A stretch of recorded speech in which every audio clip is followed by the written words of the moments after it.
I feel your brain needs some nice tricky workout. I've got just the thing. Are you ready? Yeah. It was raining heavily in the evening. Lauren told her young daughters to go to bed. Sometime later, she went to check on them. As soon as she opened the door to their room, she realized that one of them had sneaked out and returned without her permission. Look at the room and try to figure out which girl it was.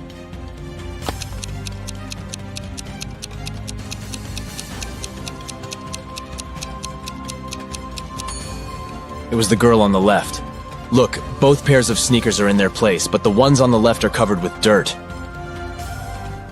Alexa has been running at the stadium every day for several months, preparing for upcoming athletic competitions. And they start today. Alexa is warming up when she notices a skinny guy among other runners. His legs look thin and seem to be weak. Alexa feels skeptical about his running abilities. Anyway, they get into the starting position. 3, 2, 1, go! Alexa is running as fast as she can.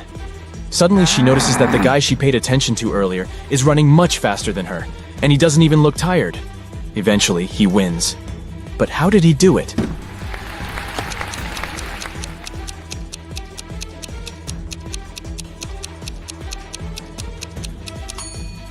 He's not a real athlete. In fact, he isn't even a human. He doesn't sweat, he doesn't blink, and he has 2 left hands. Yikes. A guy bought a fishing pole that was 6 feet 3 inches long. When he wanted to get on the bus with this fishing pole, the driver stopped him. The man told the guy that he couldn't take anything longer than 6 feet onto the bus. The guy went back into town and bought one more thing, and the driver allowed him on the bus. What did the guy buy, and what did he do with it?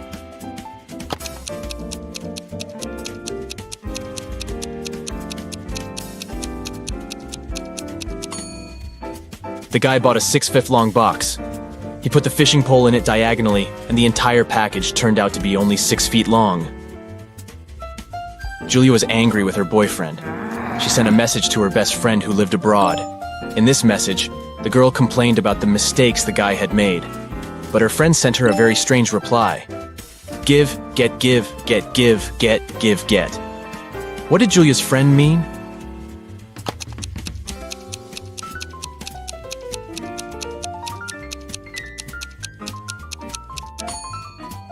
She wanted to say that Julia should forgive and forget.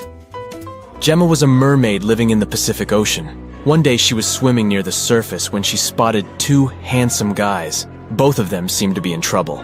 Look at them attentively and try to figure out who Gemma should save first.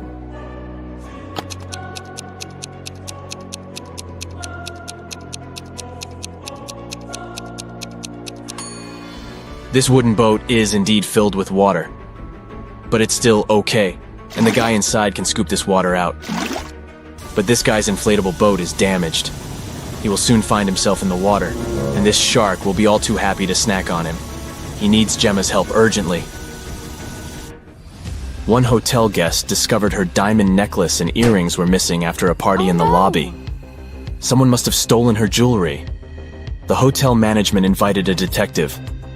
After questioning all guests and staff members, the detective had 3 suspects. Walter, another hotel guest, Alice, a maid, and Alan, a porter. The detective decided to check their rooms. What he saw was enough for him to understand who the thief was. Can you figure it out too?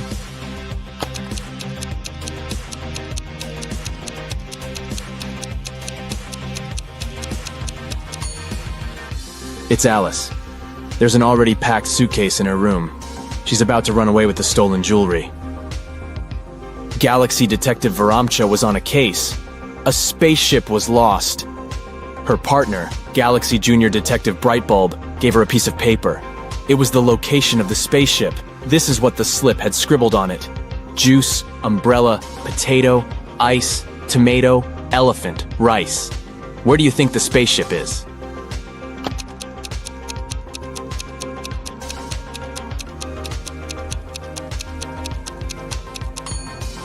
Right, it's on Jupiter. You just need to pay attention to the first letters of these words.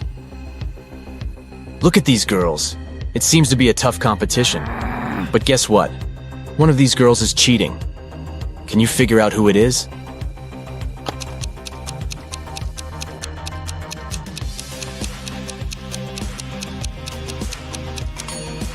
It's the girl on the left. Strangely, she doesn't look tired. Ah, do you see that USB port in her neck? She's a robot. Someone stole the money Adam kept in his safe. After watching the security footage, the police figured out that it had happened at midnight. They questioned 3 suspects. Julia said she'd gone to bed at 10 p.m. and fallen asleep right away. Parker told the detective he'd been watching TV from 11:45 p.m. to 1 a.m. And Aiden said he'd been with his friends, playing computer games all night. The police arrested the thief. Who was it?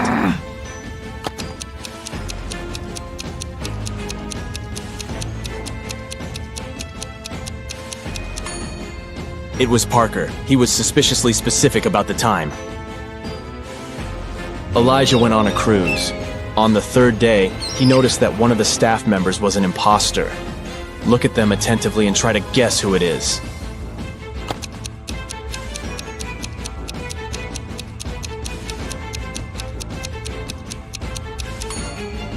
This waitress is actually hiding a police badge under her floral garland. She must be undercover. Samantha needed to check something online, but her phone's battery was flat. She grabbed her brother's device, but it was password protected. Suddenly, a hint appeared on the screen. While I am in the air, I am not in oxygen. I am also in water, but not in hydrogen. I am necessary for all animals, but you won't find me in a zoo. Look in all brains, and you'll find me there too. Can you figure out the password?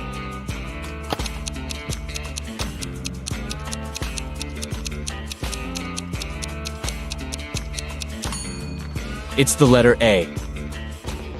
Dora went to study for her exam in a coffee shop. She ordered some tea with milk, opened her laptop, and started working. At one point, she went to the bathroom. When she returned, her laptop wouldn't switch on and her cup was empty. Someone had spilled the tea on her computer, causing it to crash. Dora called the manager and told him what had happened. They came up with 3 suspects. The barista said he had been extremely busy and hadn't seen anything. The supervisor said he was sorry the milk tea had spilled on the computer. He also promised to check if the insurance would cover the cost. The second barista was also sorry about her milk tea damaging the computer. He offered Dora to make her another cup while they were waiting for the police to arrive. The manager immediately understood who had ruined Dora's laptop. Have you figured it out?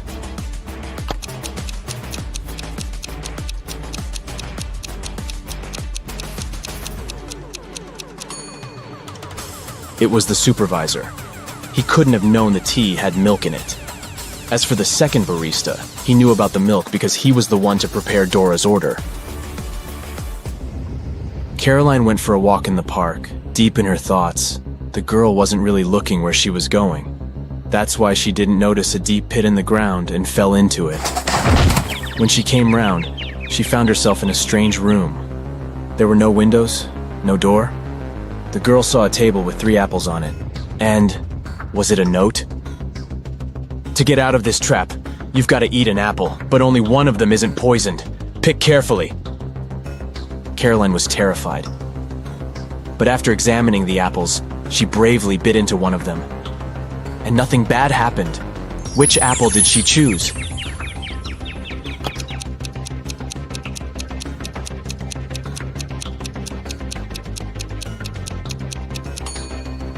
The girl chose the apple with a worm peeking out of it. If it could eat the fruit, a human probably could too. Detective Adam Bonders worked undercover at a luxurious resort. The police suspected that the hotel owners were involved in some shady deals. Adam's main task was to sneak into the manager's office and check the documents. But the door was locked, and there was a combination lock. Adam had to figure out the password. The detective knew he needed to solve a math riddle, and the answer would be the code. 1 plus 1 plus 1 plus 1 plus 1 1 plus 1 plus 1 plus 1 plus 1 1 plus 1 times 0 plus 1 equals. As soon as he punched in the code, the door opened. What was the correct number?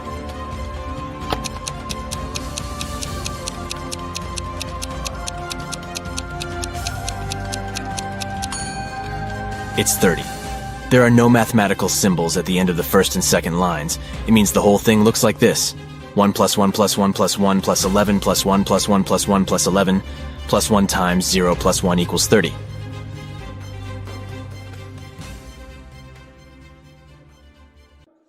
You're a secret agent undercover. Today, you're gonna visit a small town on a difficult mission. You need to download all the data from computers located on the 60th floor. If everything goes well, you'll get a promotion. Be careful not to make a mistake. The town's on a remote island. Your boss gives you a city map with the target marked on it. You suit up in ordinary clothes, take a flash drive, a flashlight, a lighter, a phone, and a flare. You reach the island in a small boat. You get out on the shore and you see 3 roads marked by signs. There are skyscrapers in the first sign. A hut is in the second one. The third sign has trees in it. Which road will you choose?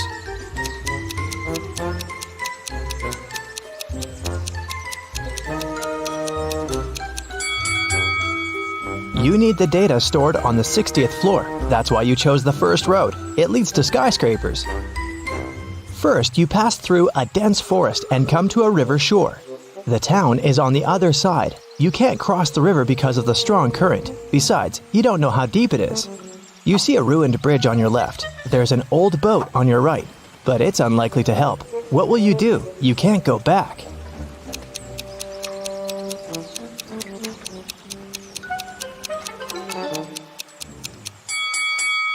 Look, there's a hatch in the grass. It seems to be an underground tunnel passing through the river. You open the hatch and go down. It's dark, quiet, and cold here. You turn on the flashlight and see an empty bottle and a basketball on the ground.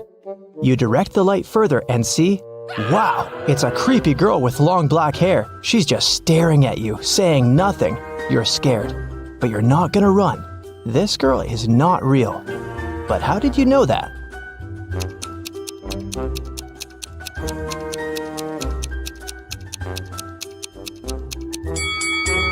The basketball with the bottle casts shadows, but the girl doesn't. She's just a dark memory from your past. You rub your eyes and the girl disappears.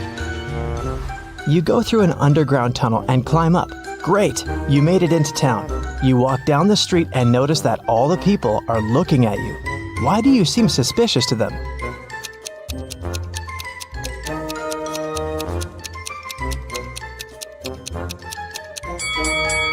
You've just come out of an underground tunnel. Your clothes and face are pretty dirty, so you're gonna stand out a bit. Everything is fine. You continue your mission. According to the map, you have to pass 2 more blocks to get to the building. Many people are rushing to work. You see a diner on the corner, a library, a school. Here's a big supermarket. But something is wrong here. Can you tell what it is?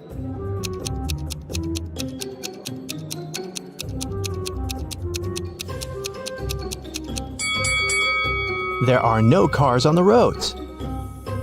You're approaching the skyscraper. You try to open the door, but it's closed. Take a look around and decide how to get inside. You have 3 options: a fire escape, a hatch, and find out yourself.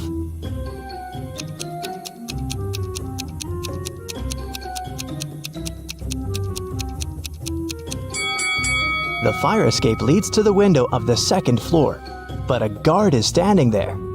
You can use the hatch, but see the steam coming out of it? It's boiling inside. So what about a tire iron? You can use it to break the lock. You're inside. It's very dark here. You turn on the flashlight, but it breaks down. What will you do to light your way? A flame from your lighter isn't enough.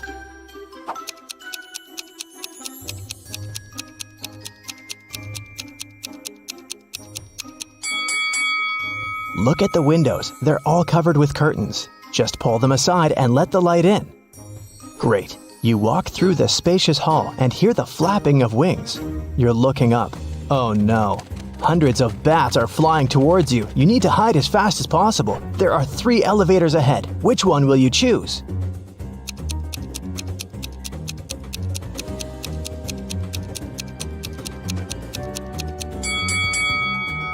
The first elevator is on the 25th floor. It will take too long to get down here. The number 0 is above the 2nd elevator. The 3rd elevator doesn't show any numbers, so it doesn't work. So, the 2nd elevator it is.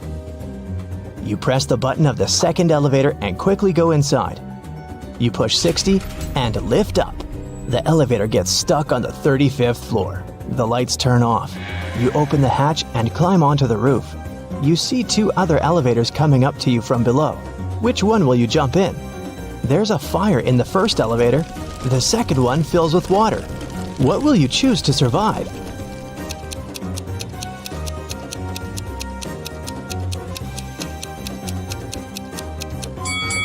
You jump into the second elevator. The water rises higher and higher, but the doors open and all the water pours out. You're on the 40th floor. It seems that using elevators is a bad idea. So you decide to climb 20 floors by stairs. You run 5 floors and smash against the wall made of hardened sand. What will you do? You can't use the elevator. How to get through the obstacle?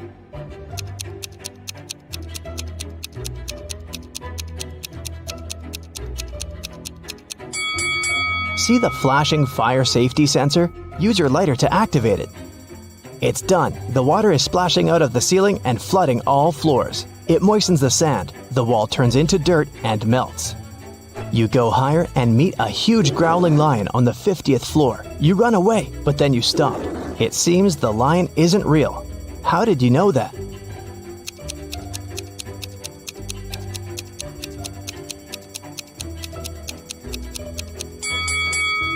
There was a fire alarm. The lion should be wet, but it looks perfectly dry. You come back and see a small box attached to the ceiling. A hologram beam emanates from it. 55 is written on the wall. You have 5 floors left. You're almost there. You're tired and sweating. You sit down on the steps to rest and fall asleep. You open your eyes a couple of hours later, get up and realize you're on the ground floor. The number 1 is on the wall. You look down over the railing and see dozens of stair flights. Then you look up and see the same. How is this possible?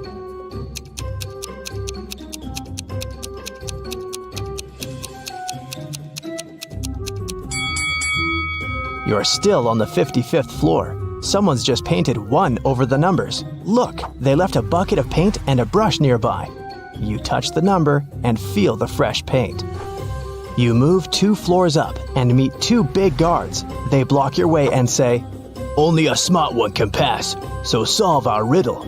A young pirate is sailing to an island. A ship with 20 people on board goes towards him. Each of these people has a talking parrot. Each parrot has feathers of 3 colors, red, orange, and blue. A flea lives on each blue feather. How many fleas go to the island?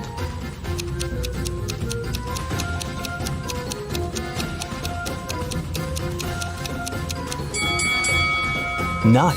The pirate is sailing towards the island and the ship approaches him. So it's going the opposite way. The guards scratch their heads and let you pass. You move another 2 floors up and notice no numbers on the walls. How many floors do you still have to go?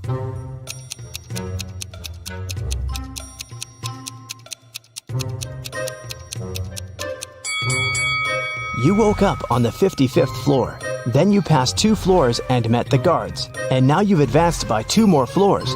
Therefore, you only have 1 left. You run up the stairs, open the door, and it's locked. Of course. You're almost there. What will you do?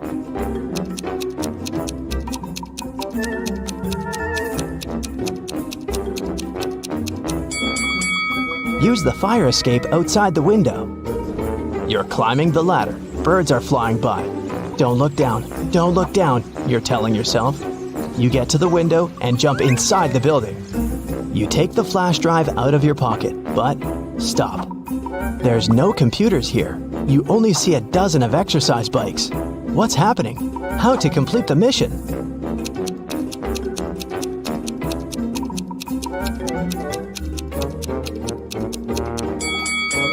You've climbed the fire escape to the 61st floor. You need to go down 1 floor.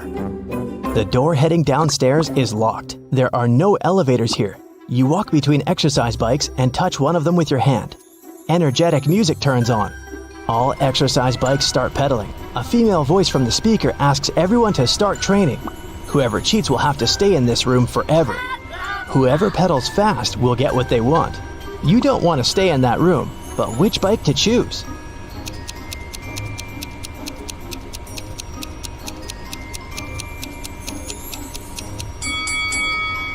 There's only one bike that doesn't pedal itself. It's on the other end of the room.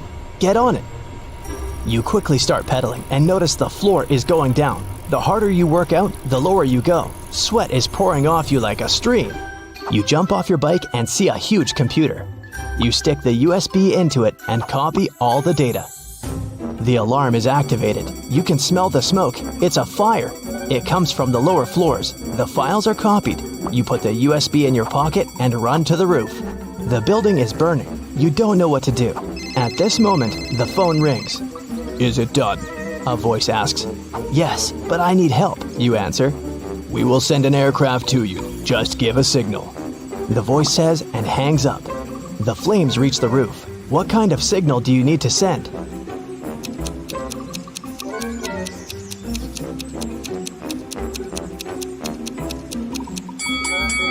You have a flare, remember? You release the signal rocket in the sky. A few seconds later, a plane appears. It throws a ladder down to you. You jump on it and fly away. Mission complete. Marjorie owns a farm. There are 6 apple trees and 7 lemon trees on her land. Each apple tree has 12 fruits, and each lemon tree has 10 fruits. How many oranges are there in total?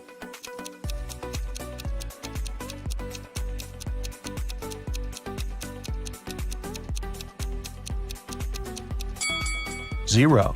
We didn't say that Marjorie has any orange trees. Marjorie inserts her diamond ring in a glass bottle and closes it with the help of a cork.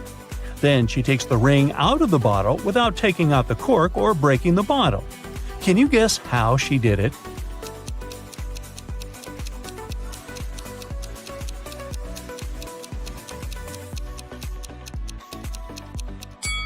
Easy. She pushed the cork inside the bottle and then took out the ring. Marjorie lost her smartwatch somewhere in the fields. She uses her phone to detect the current location of her gadget. The phone draws 3 possible routes, but only one of them will actually take her to the smartwatch. Can you help Marjorie choose the right way?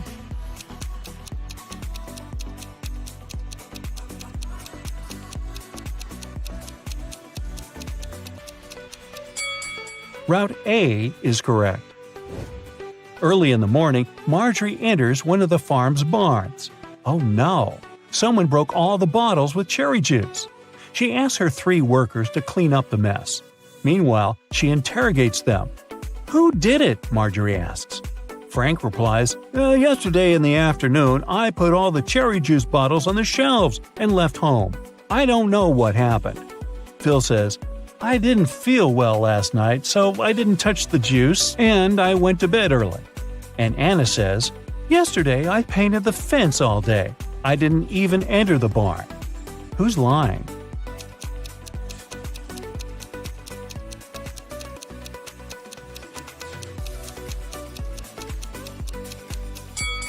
Anna.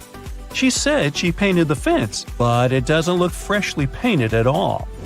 After a long working day, Marjorie wants to relax and goes to the public swimming pool. She spots something really weird in the shower. One of these ladies is not from this planet. Can you guess who?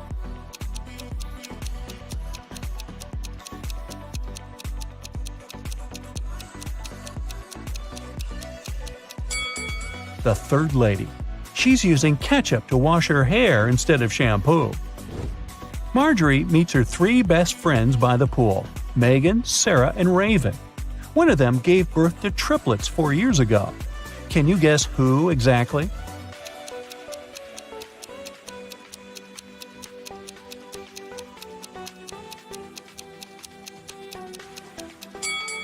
Raven. Take a look at her hands. She's wearing 3 DIY bracelets with the word Mom. The triplets are now 4 years old, and her jewelry looks like something that they could have crafted. Marjorie and her besties go to a concert, but only one of these people is a real musician. Can you guess who?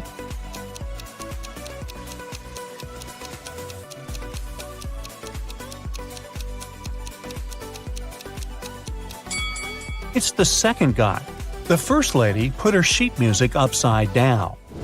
After the concert, Marjorie takes a walk down the local street. There are 100 houses numbered from 1 to 100 on the street. Can you count how many times they use the digit 9 to number all the houses?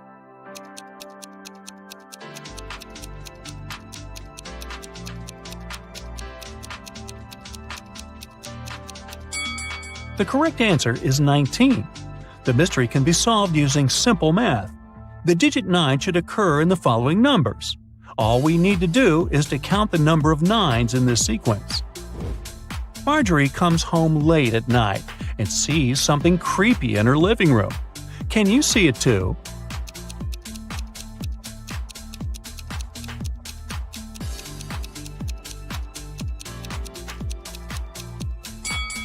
There are 3 ghosts in this room. What about the warehouse? Can you spot any ghosts here?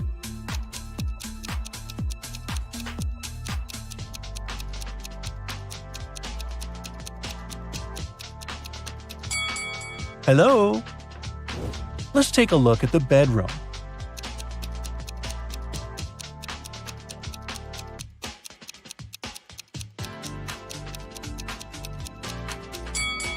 Ooh, there are 5 ghosts.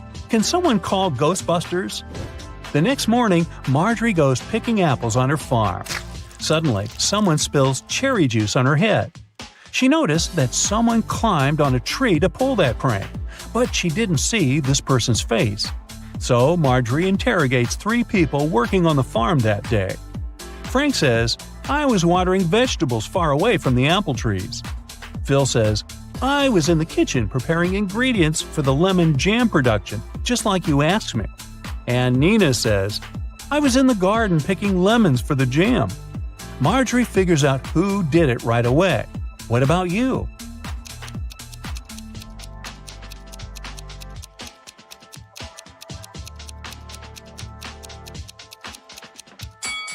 It was Phil.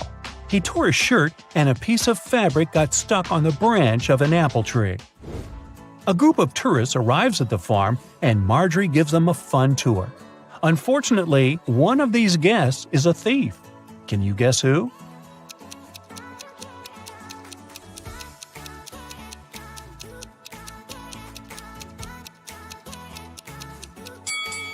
This lady. She's sneaking cash from another person's purse. It's raining heavily all day, so Marjorie stays home alone and fries pancakes in the kitchen. Suddenly, she realizes that she had forgotten to switch off the TV in the living room and goes there. In a minute, Marjorie returns to the kitchen and gets speechless. Why? Can you guess?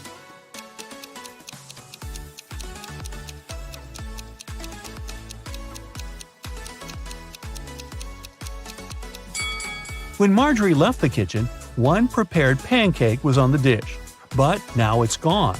All the windows are locked. So, who did it? Suddenly, Marjorie hears weird sounds from the basement. She goes there and finds the thieves. A family of raccoons broke into her house and sneaked the pancake. Can you count the exact number of animals in the basement?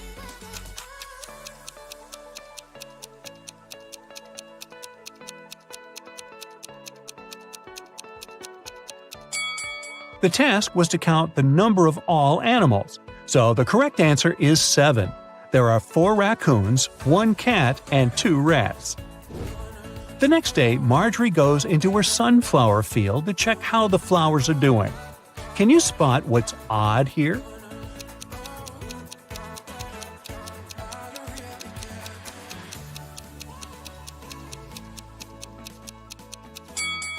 There's a socket built into the ground.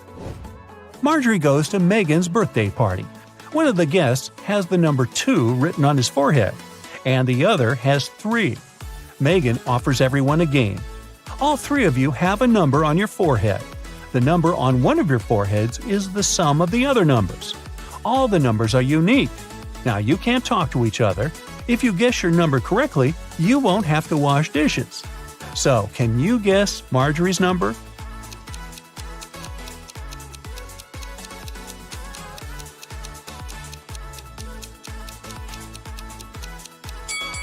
It could either be 1 or 5, but if her number was 1, the guy with 3 would see that and guess his own number. Therefore, Marjorie has the number 5 on her forehead. The next day, Marjorie enters the farm's main barn. It's time to plant flowers in larger pots. She takes off her diamond ring to protect it from dirt. Marjorie puts it on the table. The process is almost finished, but suddenly Marjorie's phone rings and she leaves the barn to answer the call. After a while, she comes back and sees that the ring is missing. There are only 3 people on the farm today: Frank, Nina, and Megan. So Marjorie says, "One of you has taken my ring. What were you doing when I left the barn?" Frank replies, "I was in the bathroom washing pumpkins with Nina." Nina replies, "Yes, we were washing the vegetables." And Megan says, "I was just taking selfies with pumpkins. Who took the ring?"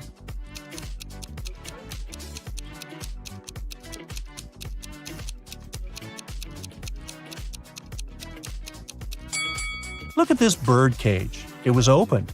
The canary bird flew out and took the ring. There are 3 sets of lab equipment on Marjorie's table. Can you sort the odd one out?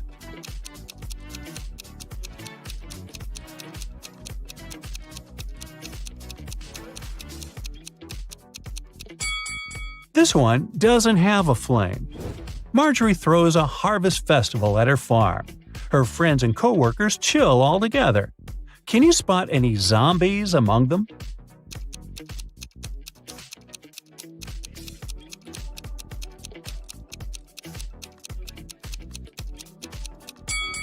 This dancer in the bushes doesn't look alive. As evening came, bright stars and a new moon showed up in the sky. Now Marjorie has to choose one of these 3 tunnels to escape. There's a family of creepy werewolves hanging out inside the first tunnel. The second tunnel is a home for mutant bats. They feed on humans and stay awake 24/7. And there is an unknown monster hiding in the third tunnel. Unknown because no one had ever returned from there alive to tell. Which tunnel is more or less safe to enter?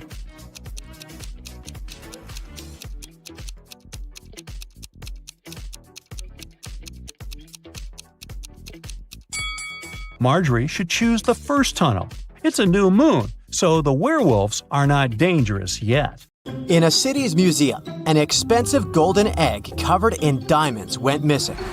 The museum workers noticed it in the morning and, of course, they immediately reported the theft to the police. The city's best detective started investigating the case. She carefully looked through the footage and identified 3 main suspects. Then she saw a handprint on the glass the egg was placed behind. Take a look at these handprints and at the suspect's hands. Who is guilty?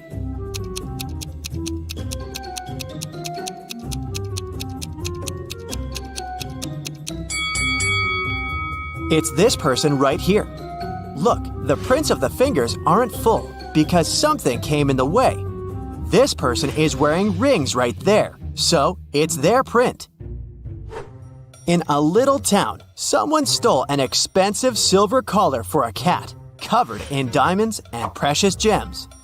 The shop's owner called the police, and the investigation started. There were 3 suspects. Mr. Johnson said, "I came to look for earrings for my daughter's birthday. We don't have any pets." Mrs. Martin said, "I got a bracelet for myself. I didn't steal anything." Mrs. Tanner said, "I have no idea what you're talking about."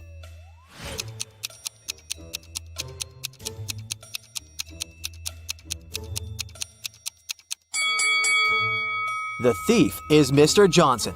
There are cat footprints in his garden, so the family obviously has a pet. There was a robber in the city, and no one could catch him for several months. After another incident, the police saw the robber entering a hospital.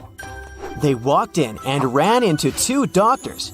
Which one of them is fake and is actually the robber?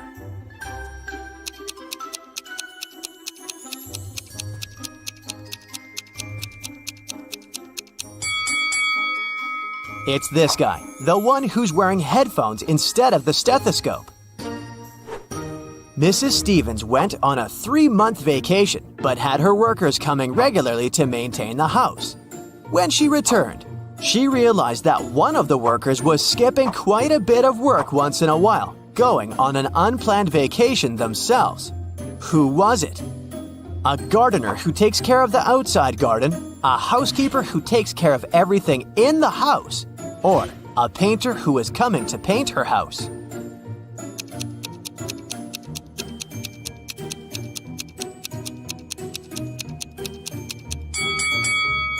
It's the housekeeper. Look, the houseplant's dried out. Seems like he skipped a couple of weeks of work and probably only cleaned the house right before Mrs. Stevens returned. Do you think you can figure out who the bride of this man is?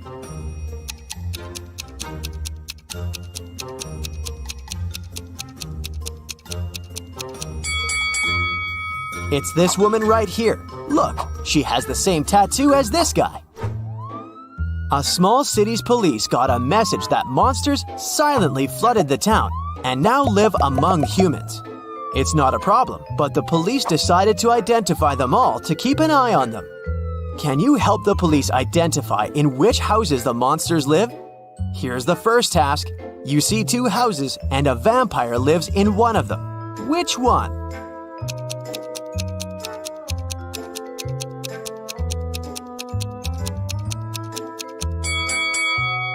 It must be this house, the dark one where the blinds are closed on all the windows. Vampires don't like sunlight. Okay, the next task is to find the house of a mummy. Here are two possible options. Which house does the mummy live in?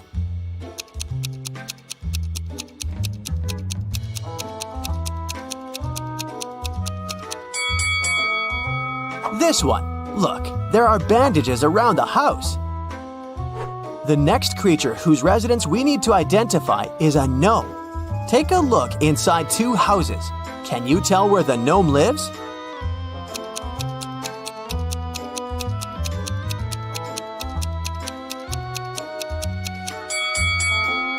Probably in this house.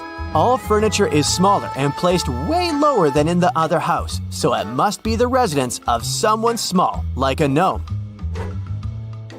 Now, we need to find the house of a centaur. Take a close look at both houses. Can you identify the one?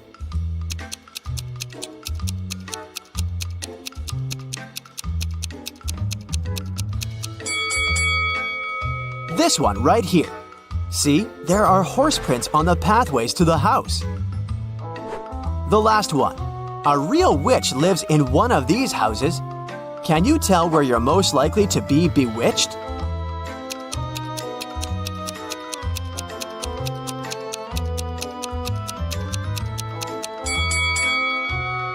Did you notice this cute black cat? That's a famous witch sidekick, so my bet is on this house. On a cold January night, Delaney was found unconscious in the cloakroom when her best friend Jane came looking for her. She was at a house party with a bunch of college students. The police interrogated several students, asking where they were around the time of the accident. Allison said, "I was upstairs all the time, dancing with my friends." Liam said, "I went to a kiosk to pick up some candy for my girlfriend. There were only drinks and chips." Oliver said, "I was talking to a girl. She seems to like me." Who should have been taken to the police station?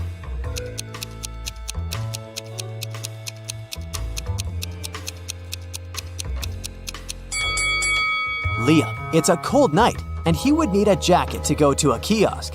And if he needed a jacket, he would go into the cloakroom to get it, and would have found Delaney instead of Jane. So either he lied or walked past an unconscious girl. Ronan Collins, a successful businessman, went missing. His family reported it to the police. The main suspect was Ronan's business partner, Jennifer. She had been out of the city, but as soon as she returned, the police knocked on her door and asked if she knew something about Ronan's disappearance 2 weeks prior. "I just returned from my month-long trip to the Amazon rainforest an hour ago. I haven't heard anything about it." The detective didn't believe her right away and took her to the station for further investigation. Why?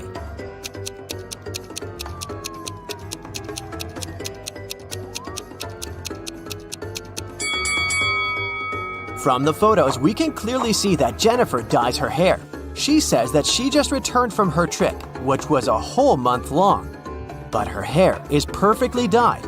Some roots would grow out, So, she's lying at least about something. Esme was having a walk in a forest and got lost. But she found the house of a witch, walked in, petted her black cat, and asked the witch to take her home. The witch was busy operating on a frog, a rat, and a crow. She was using magical healing gloves, but she only had 2 pairs, so she needed Esme's help to figure it out, and then she'd take her home. How can she operate on all 3 animals with the 2 pairs of magical gloves, but remain sanitary?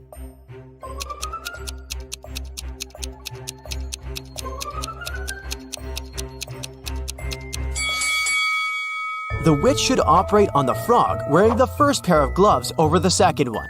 Then, she should operate on the rat using just the second pair. Finally, she should operate on the crow wearing the first gloves inside out, worn over the second glove. Detective Callum had to travel to a small neighboring city where dogs were being kidnapped every night, right out of the house. There were already 4 of them missing, and all of them were living on the same street. Mila was kidnapped first, then Karma the next night. After that, it was Jake, and then Mr. Sniffer. There were just 3 dogs left that lived on the street. Can you figure out which dog is going to be the next target?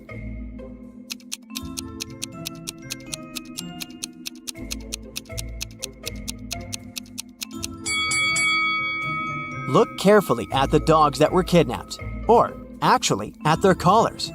The first dog that was kidnapped has a red collar. Karma has an orange collar.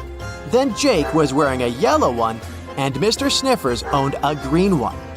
Seems like they're being kidnapped in order of rainbow colors. So, the next target should be this dog, the one wearing the blue collar. Mason called the police, reporting that his metal safe box with his savings was stolen. He walked into his bedroom right in time to spot the robber throwing the safe out of the window and disappearing in the window right after.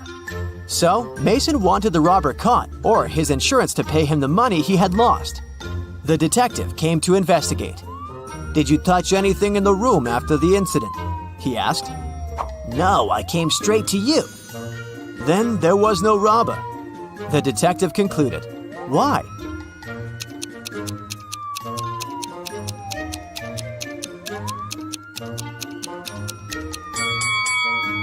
The robber couldn't go out of the window without stepping on the bed that was standing right by the window, but the bed is perfectly made.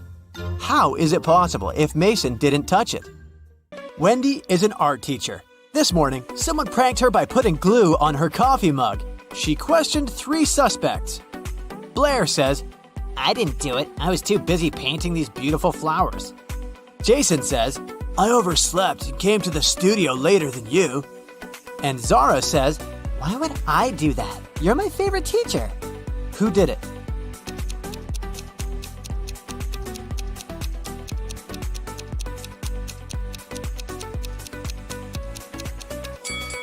It was Zara. There's a glue pen in her pocket. Wendy gives her students a task and leaves the studio. After a while, she returns and sees this painting. She says, "Wow, who painted this masterpiece?" 3 students claim to be the author of the painting. Can you guess who tells the truth?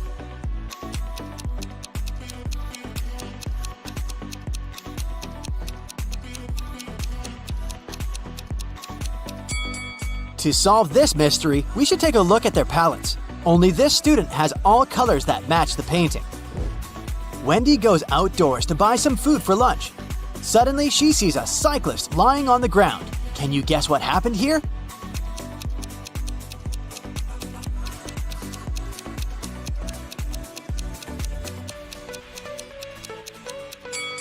In fact, the car hit the ketchup bottle. The cyclist just fell nearby and got stained.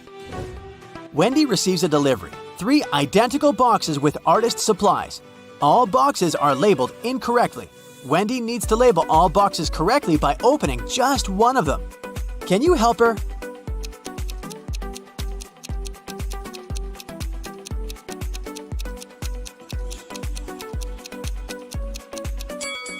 Since all 3 boxes contain the wrong items, Wendy should open the 3rd box. If it contains watercolor, the first box will definitely have brushes, and the second box, watercolors and brushes. And if she finds brushes in the third box, the first one will contain both watercolors and brushes, while the second one, watercolors only. The delivery guy walks outside and yells, "Hey, call the police! Someone stole my car!" The police begin an investigation and find these 3 suspects. One of them is a thief. Can you guess who?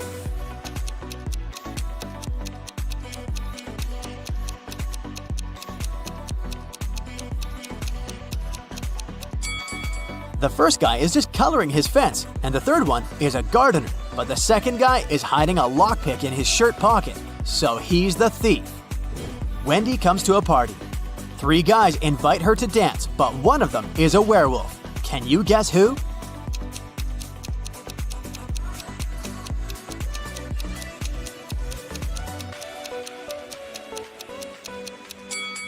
The first guy is just wearing a werewolf costume. The second one has some scratches, but it proves nothing. But the third one has a real wolf tail. After the party, Wendy wakes up in a cell made of ice. She only has a pickaxe in her hand. Meanwhile, her best friend Zach is locked in a similar cell with a drill. Can you predict who will escape?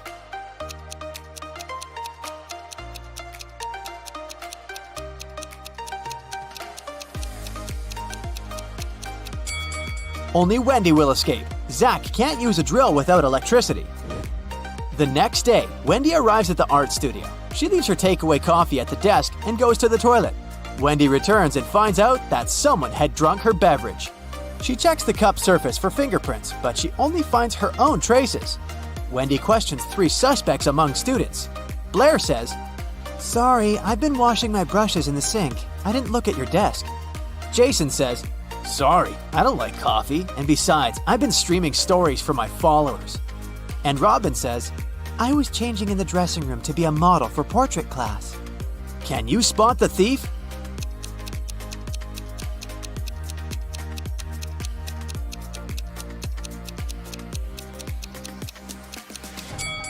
It was Jason. Take a look at his back pocket. He's hiding rubber gloves. That's why he didn't leave any fingerprints. Wendy receives an emergency call. Someone had stolen paintings from her art studio gallery. Wendy interrogates 3 suspects among the visitors. Sarah says, "I came here to buy some of your paintings, but when I entered the gallery, the walls were empty." Jill says, "I went blind 7 years ago, so I didn't see anything. I only visit this gallery to use your toilet." And Robert says, "Why would I rob this place? I'm the major investor." Who's lying?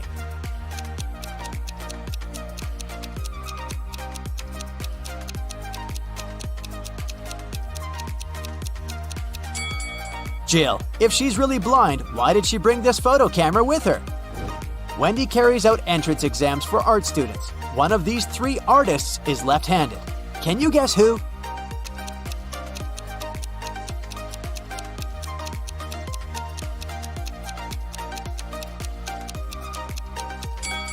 It's the third guy. It's easier for lefties to hold a palette in their right hand and paint with their left. This way, his left hand works and the right one stays static. During exams, one guy named Bobby gets very sick and faints. Wendy calls the ambulance and takes him to the hospital. She's just met Bobby, so she doesn't know his relatives, but still, Wendy manages to notice his wife in the hospital right away.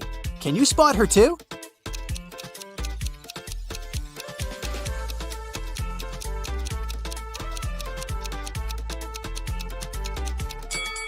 It's the first lady. They have identical tattoos, and the third lady has a similar mole on her cheek, so she's probably Bobby's sister. Doctors suspect poisoning, so they keep Bobby in the hospital to make tests. Meanwhile, Wendy returns to the studio and questions 3 witnesses among the applicants. Sheila says, "Bobby didn't look healthy in the first place. I don't blame him. Everyone was stressed out during exams." Sam says, "I have no idea who poisoned him, but this person is heartless." And Xavier says, "I think Bobby's just pretending to be ill to get accepted out of pity." The next day, Bobby calls Wendy with the test results. He was poisoned. Wendy calls the police right away and they arrest one of the witnesses. Can you guess who and why?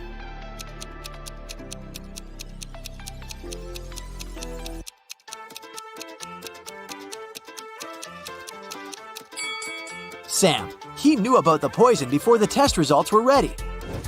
The next morning, Wendy enters the studio and sees that someone has left a hot mess. Canvases are torn and paints are spilled all over the floor.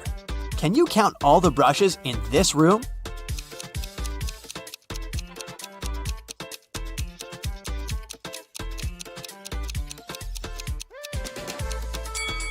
"13. What about the glass jars? Can you count the exact number?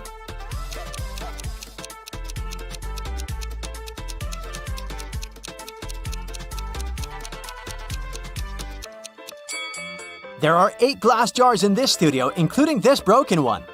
Wendy asks her 3 students, "Who's responsible for this mess?" Nina replies, "I think it was David. He never washes his hands and clothes. He's such a weirdo." David says, "It was Nina. She's just jealous because her paintings weren't selected for an art exhibition." And Amber says, "I don't know who did it. Yesterday, I was feeling sick and stayed home. Who's responsible for this mess?"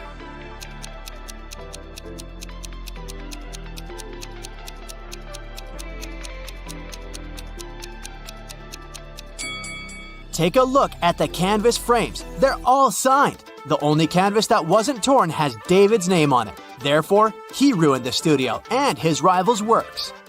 Wendy asks her students to the park for an en plein air class. Can you see any weird details in this area?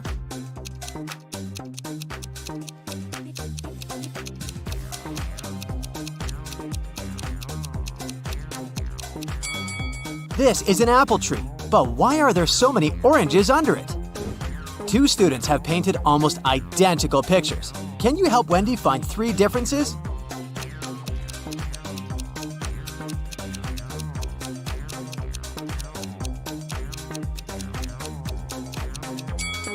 Here they are. What about these portraits? Can you spot 3 differences?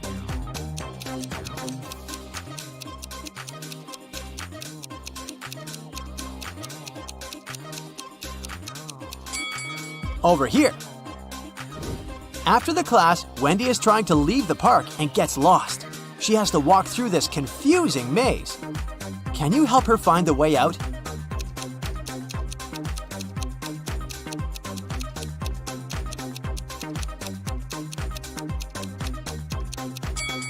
Only the first path is correct.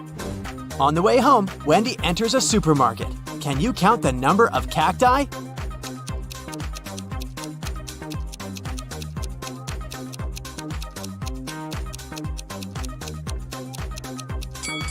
Six. Someone had broken the most expensive car in the parking lot near Wendy's apartment building. The police interrogate 3 witnesses to find out who's guilty. Carl says, "This is my car. I parked it as usual and went home. Wendy woke me up with her call." Gia says, "I was just having a yoga class in a studio nearby. This car belongs to my ex-boyfriend Carl. Too bad he loved this car more than me." And Peter says, "Carl's my neighbor, but he's not my best friend, if you know what I mean. I've been working all day and just arrived." Who broke Carl's car?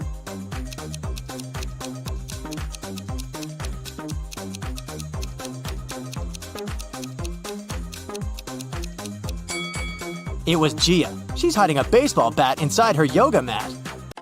Jill and Jim live in the US. One day, Jim goes on a business trip to Europe.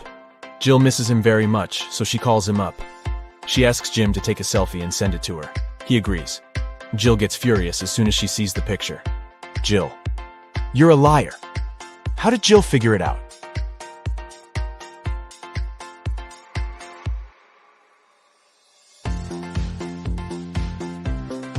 Europe and the US are in different time zones, but in Jim's photo, it's noon.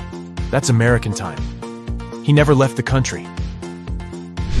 Can you find a zombie in this picture?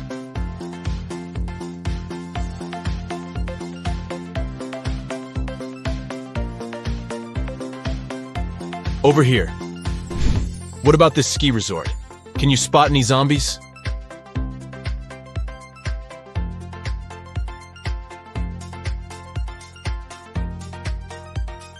Hello? And now let's see if you can find a zombie in this amusement park.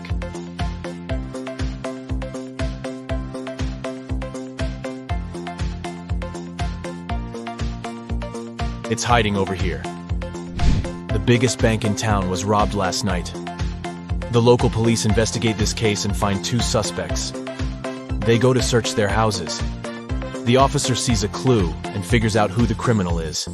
How did he guess?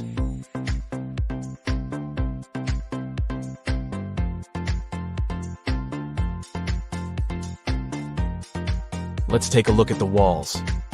There's the same picture in both houses. But this one is hanging upside down. There's probably a stash behind it. Busted. A teacher has 21 colored pencils. 7 red, 7 yellow, and 7 blue. She needs to divide them into 2 piles so that one pile would have 3 times fewer red pencils than the second one. And the second pile should have 2 times fewer yellow pencils compared to the first pile. How many blue pens would be in each pile?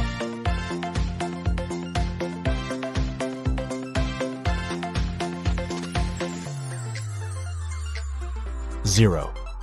The teacher had 21 pencils, not pens. Can you rearrange these crayons and make 4 triangles?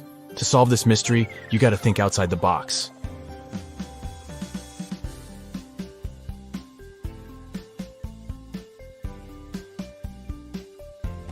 Here's the correct answer. Let's make the task a little harder. Can you remove just 2 crayons to make 2 squares? Ready to see the result?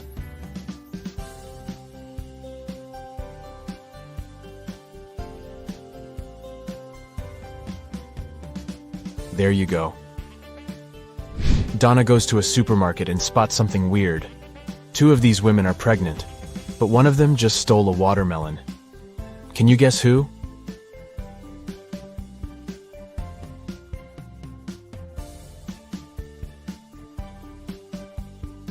It's the third lady. She's wearing high heels, not what pregnant women would wear to a grocery store. Kitty wakes up in a creepy basement. She needs to open this door to escape. Can you guess the right order to press the buttons?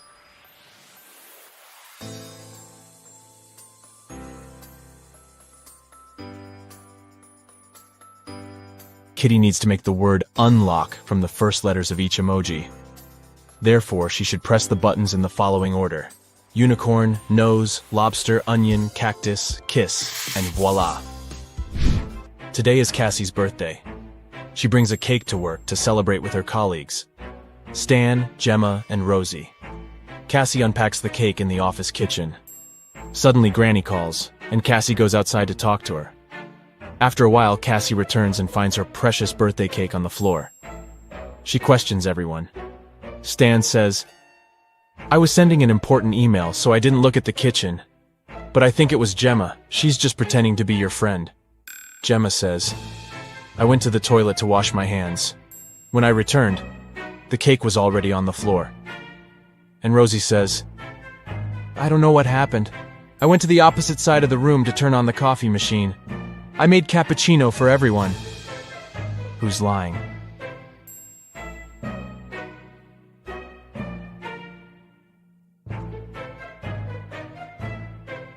The coffee machine is off, and all the coffee mugs are empty. Therefore, Rosie lied. She was busy doing something else while Cassie was away. Detective Bold is having lunch at his favorite cafe. He looks through the window and sees his neighbor Zelda rushing home. They both live next to the cafe. Suddenly, Zelda runs back and approaches the detective. Zelda: "Please help me. My apartment was robbed while I was out. I didn't touch anything. I just ran here right away to find you." Detective Bold goes to see the crime scene. He looks around and says, "Stop fooling around, Zelda. There was no robbery." How did he know?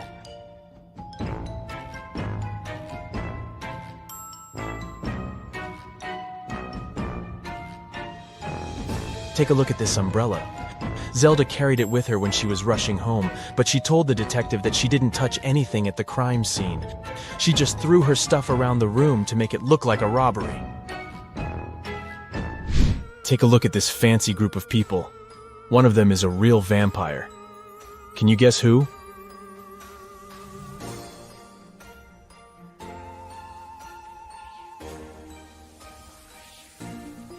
It's the second guy. The first guy struggles with drinking this reddish beverage. The lady is just wearing a cosplay costume. And the guy on the right is taking a selfie, which means he shows up on camera.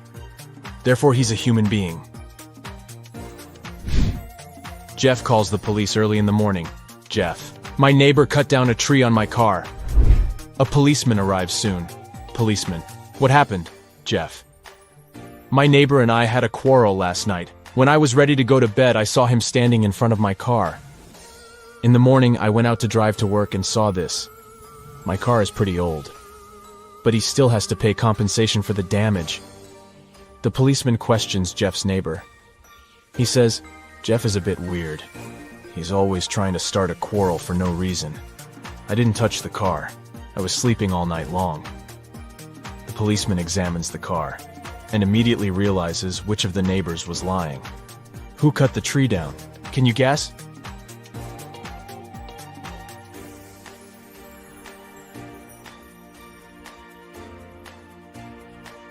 Jeff. He cut down the tree with this axe and then tried to put the blame on his neighbor to hit him up for money. Mike is an astronaut. His team consists of 2 other people. They're twins, Rob and Bob. They go to Mars for a month to study the local life forms. Time flies by quickly, and today they have to return to Earth.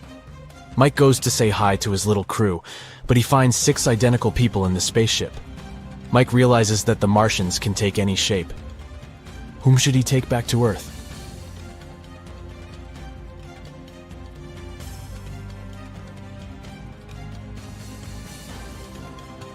This astronaut has 3 fingers. This guy's hair color is different. This imposter has forgotten to put on human ears. And this guy has different eye color. So the real Bob and Rob are over here. What's wrong here?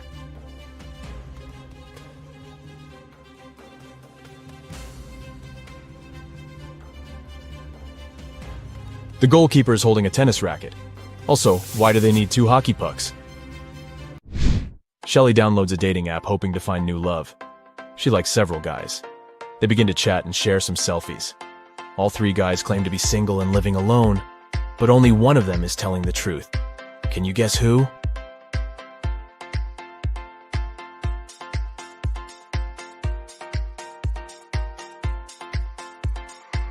The first guy sent Shelly a selfie from his bathroom. He's wearing a bathrobe. But there's another silk bathrobe hanging in the background. It's pink and small. Why would he need it if he's living alone? And the second guy is obviously fond of jewelry. He's wearing a ring on each finger, including the ring finger. So, he's probably married. Only the third guy is telling the truth. And Shelly should give him a chance. A dangerous criminal escapes from prison. The police are chasing him, and the trail leads them into a small village. They question the locals and check the fields. Soon they see a farmer in a cornfield. The detective asks him if he had seen any suspicious strangers around. Farmer: sorry, I didn't focus on what's going on around me. I was too busy dealing with my corn. It's getting dark soon, and I need to harvest as soon as possible. The detective immediately figures out that this guy is the wanted runaway criminal. How?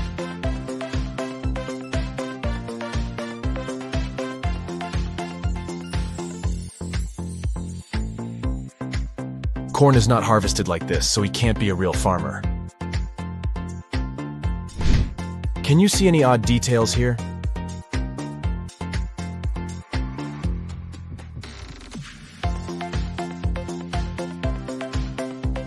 The phone is unplugged, and the laptop is missing a keyboard. Can you spot anything odd?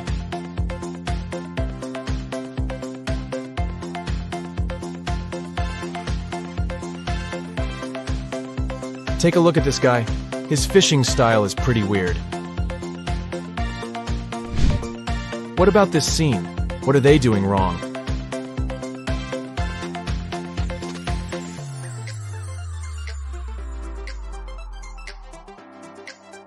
This lady is skating on the pavement. Look at this picture. Where is the bank robber hiding?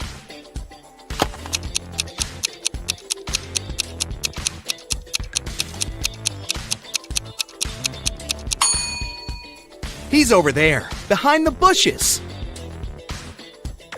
The bank robber has managed to escape from the police. Try to figure out where he's hiding now.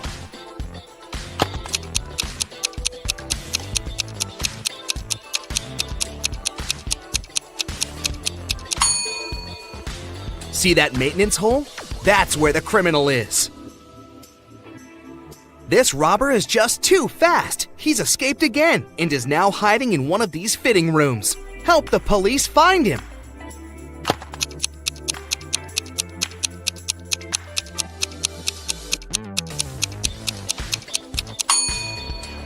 He must be in the middle fitting room. See that bag with all the cash he's stolen?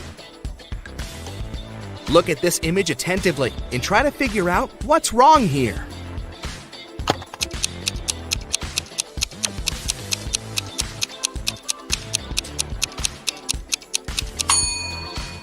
In reality, the guy is holding a tube of toothpaste in his left hand, but in the reflection in the mirror, he's got nothing in his hand. How about this picture? What's wrong here?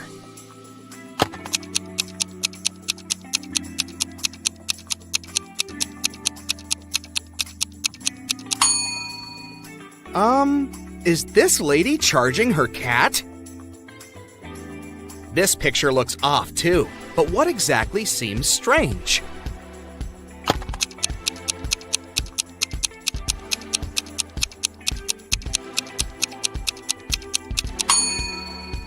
It's the girl in the front. She isn't reflected in the water. Now the next image to challenge your observation skills. Does anything strike you as odd in this picture?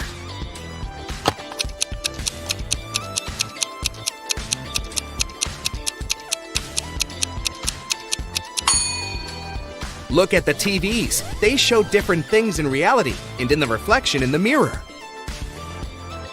Can you figure out what this means?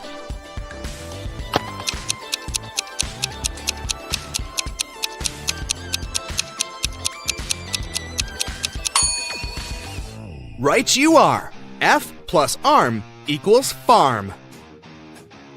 Now this one is a tiny bit tougher. What does this rebus mean?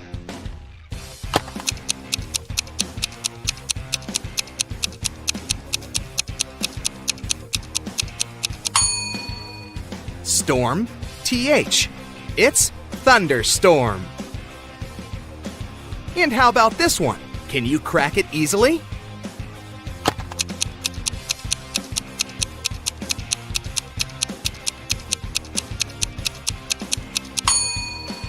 Re plus boot equals reboot.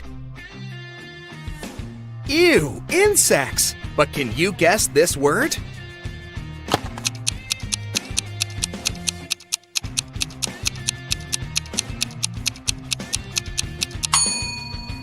How many ants are there? 10. So the correct answer is 10 plus ants equals tenants. I have 8 fingers and 2 thumbs, but I'm not alive. What am I?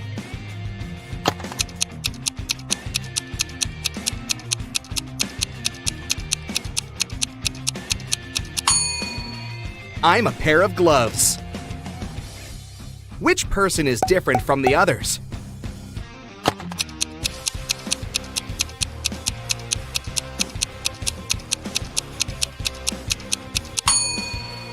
Right you are. This one with shorter hair. Try to figure out which emoji is the odd one.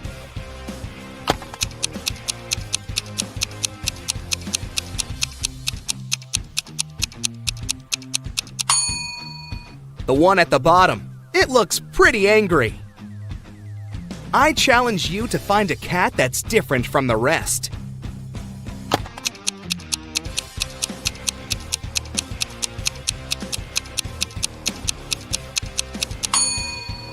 Right! It's the one closer to the bottom, facing away from you. Which image is the odd one?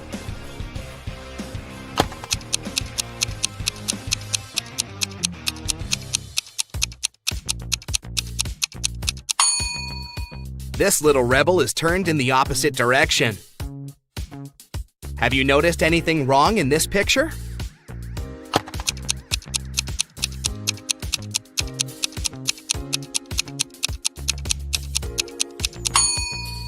The ball. They're playing soccer, not basketball.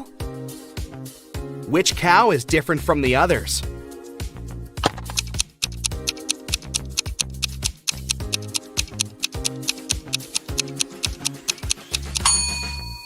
The one waving at you, of course. How about these burgers? Do any of them stand out?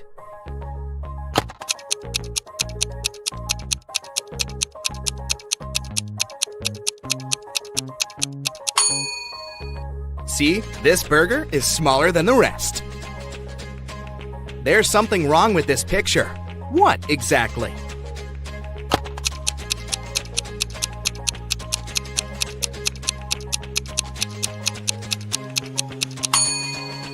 It's the river. It seems to just disappear under the bridge. Is there a hole in the ground there? Which emoji is the odd one?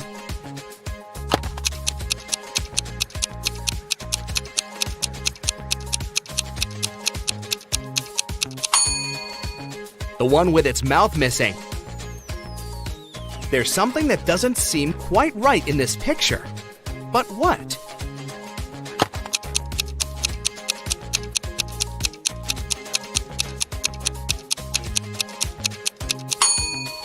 The rainbow. Its colors are a bit messed up.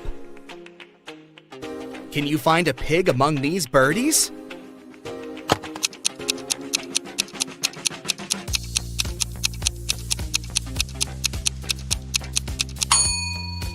Here it is, hiding behind the bush. Which emoji is different from the others?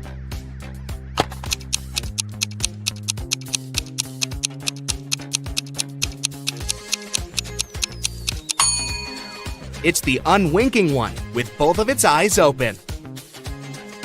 These smiley faces look so cool, all but one.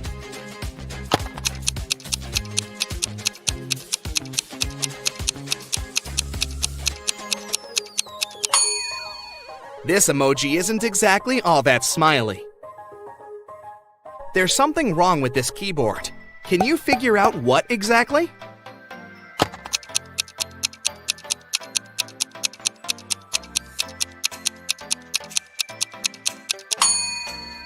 There are 2 8s on it, but no 9s.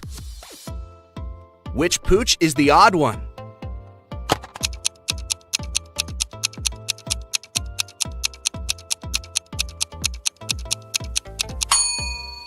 This doggy seems to be friendlier than the rest.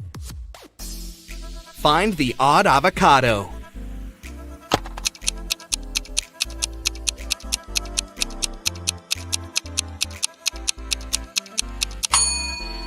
Right, it's the one with the heart-shaped pit. Which emoji is different from the others?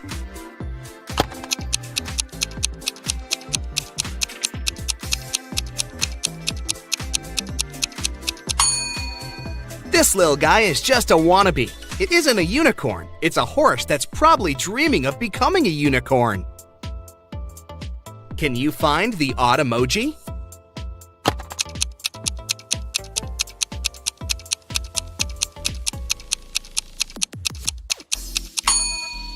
The one at the bottom seems to be even more in love than the rest. The hearts in its eyes are bigger than what other emojis have.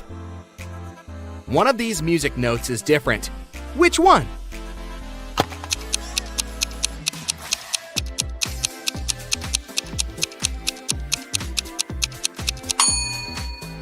Ah, now I see it. What's wrong with this picture?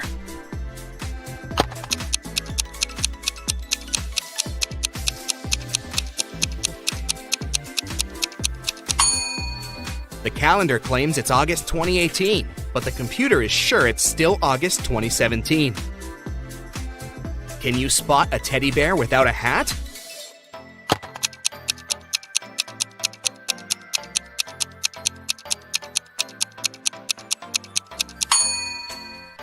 Here it is! There's something strange about this picture, but what exactly?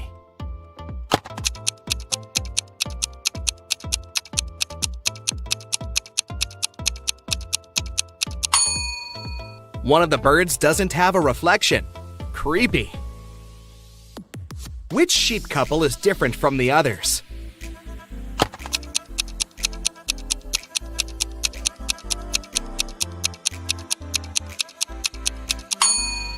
This one. The lady sheep is facing away from her admirer.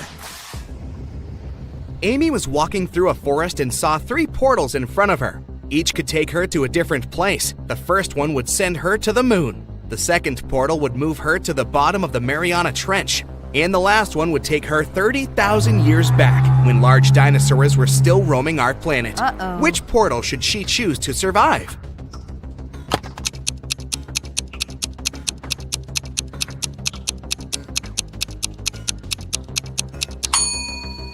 The third one. Dinosaurs went extinct 65 million years ago. Amy will be safe there. John was looking for a gift for his mom at a shopping mall when he noticed that one of the stores had a mysterious extension. It led to a vault filled with diamonds and gold jewelry. As soon as the guy walked in, the store owner locked him in the room. He told John he had to eat one of the 3 cookies on the table and manage to get out of the room. Then he'll be rewarded generously. The first cookie would turn John into an animal. The second cookie would turn him into a giant. And the last one would make him invisible. Which cookie should John eat?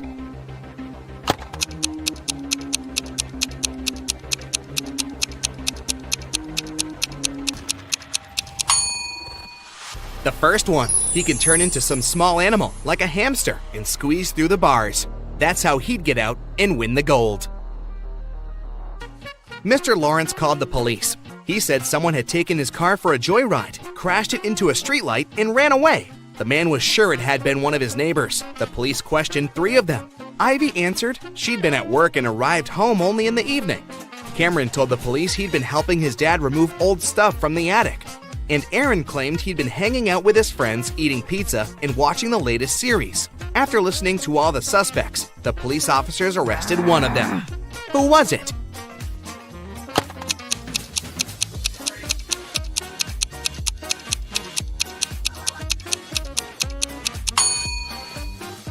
It was Cameron. There's no attic in his house. He invented the whole story.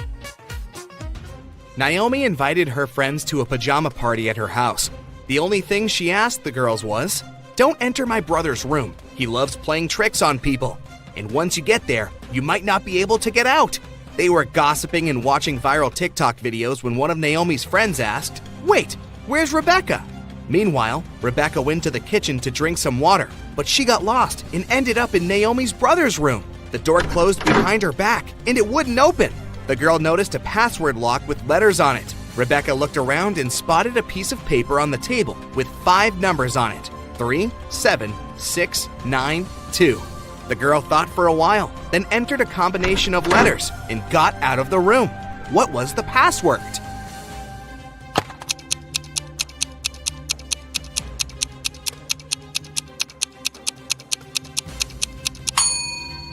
The code was the first letters of the 5 numbers, T, S, S, N, T. An expensive ring went missing from a jewelry store on the first floor of a large shopping mall. The manager called the police. After watching the CCTV camera footage, they had 3 suspects: a student, a woman with a daughter, and an elderly man. The student said he had agreed to meet with his friend next to the jewelry store. "I didn't even set foot inside," the woman said. "I was at the movies with my daughter here in the mall when everything happened." The elderly man said, "Yes, I did enter the store. I felt unwell and asked for a glass of water, but I didn't take the ring." Who's lying?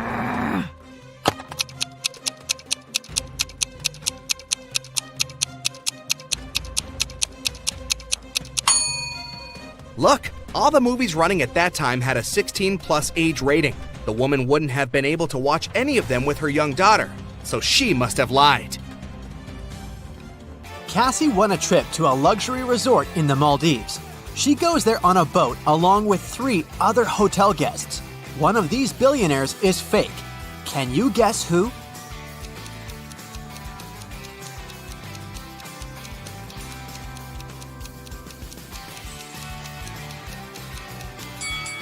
This guy sneaks silverware from the buffet and puts it in his bag. If he's really rich, why would he need that? Speaking of imposters, one of the boat crew members doesn't belong here. Can you guess who?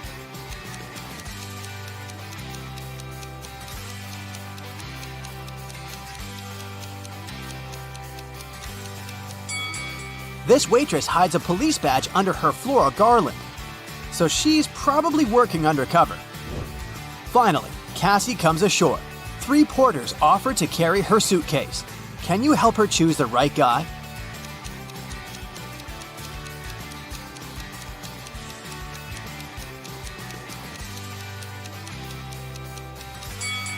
The first guy is a runaway criminal. See this poster on the pier? The second guy is a ghost. He's too transparent for a human being. Therefore, Cassie should choose the third guy.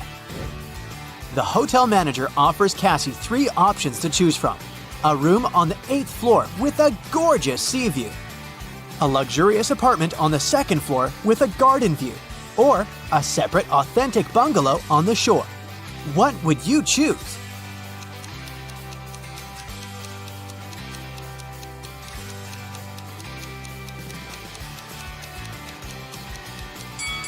The first option doesn't exist because the hotel is only a 5-story, and there's neither an air conditioner nor a fan inside this bungalow, so Cassie should choose the second option. On the beach, Cassie meets triplets, Sienna, Gemma, and Emma. Emma borrows $20 from Cassie. The next morning, Cassie meets one of the triplets in the lobby, but they're so identical that Cassie can't distinguish them. We know for sure that Sienna always tells the truth, while Gemma and Emma always lie. What 3-word question should Cassie ask in order to get back her $20?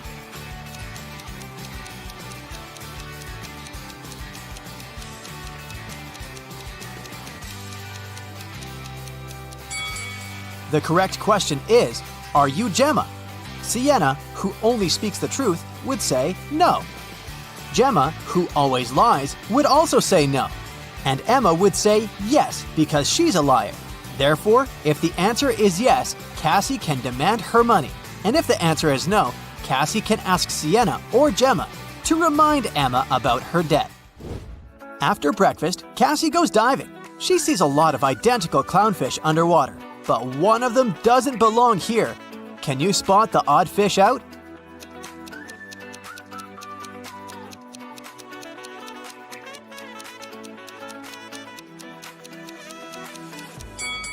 This one over here. Underwater, Cassie finds a treasure chest, but it's locked. Can you help her crack the combination lock?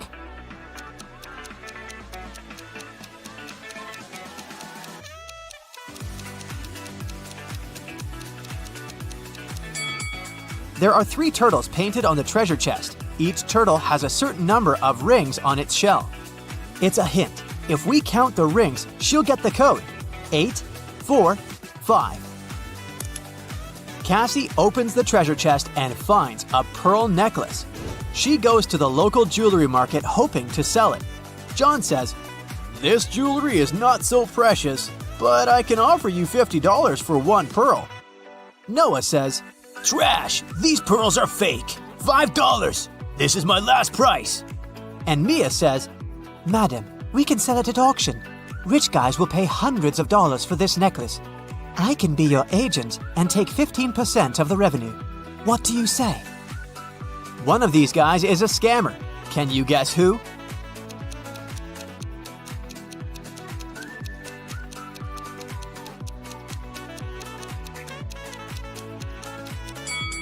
Noah is wearing another person's work badge. Therefore, he had stolen someone else's identity. Cassie wants to buy a new swimsuit. She walks into a fitting room and sees these 3 pairs of legs. Can you guess who's broke?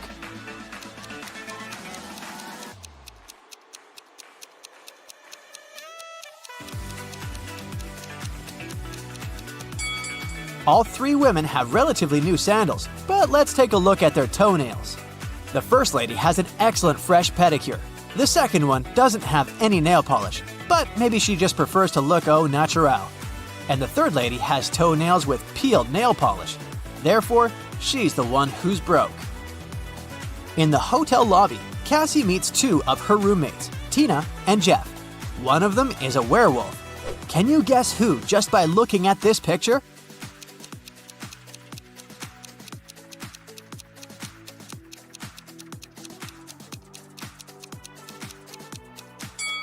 Tina is a werewolf. She has handcuffs on her leg. Cassie goes to the beach to sunbathe.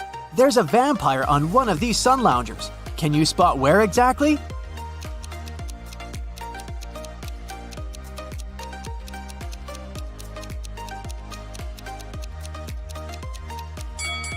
This pile of ash on the right used to be a vampire. There's a wedding ceremony on the beach. Unfortunately, after dinner, all the males at this party turned into zombies. Can you guess which zombie is her husband?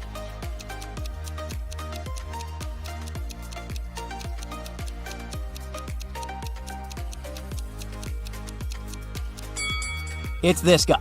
He's wearing a ring. In the evening, Cassie arrives at an abandoned haunted village to film a video for her vlog. She spots 5 weird things about this place right away. Can you see them too?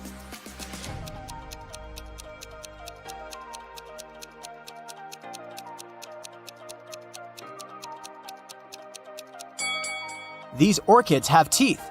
Who left these huge claw marks on the wall of this house? It's summertime, but there's a snowman in the garden. There are 2 moons in the sky, and this cow doesn't have any shadow. Cassie returns to the hotel and sees a hot mess. Someone has been rummaging through her stuff. She interrogates 3 suspects. The maid says, "I cleaned your room in the afternoon. All your clothes and personal belongings were neatly folded in the closet. When I left, I locked the door." The plumber says, "I also entered your room in the afternoon to fix the toilet. Luckily, everything's fine now." And Cassie's neighbor says, "I was listening to music with headphones, so I didn't notice anything weird." Who's lying?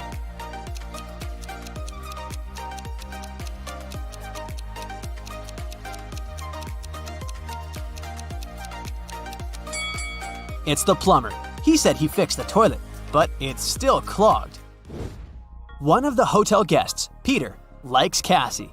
He wants to impress her and shows her some pictures from his travel blog, but Cassie spots a fake right away. How?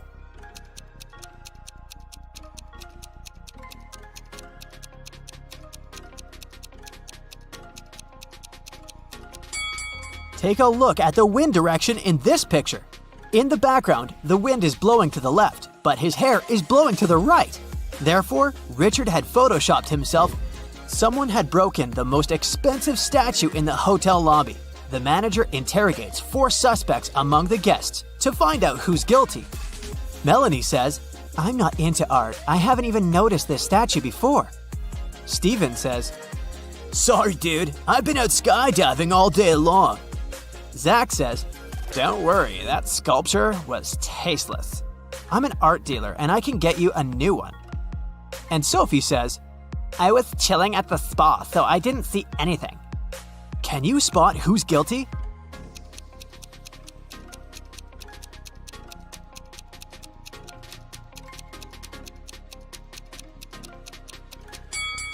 Melanie, she lost her left earring in the very middle of the crime scene.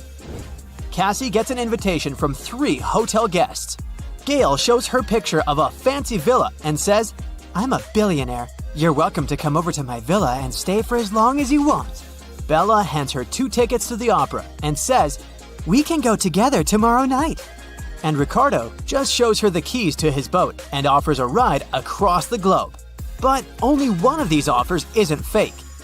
Can you help Cassie make the right choice?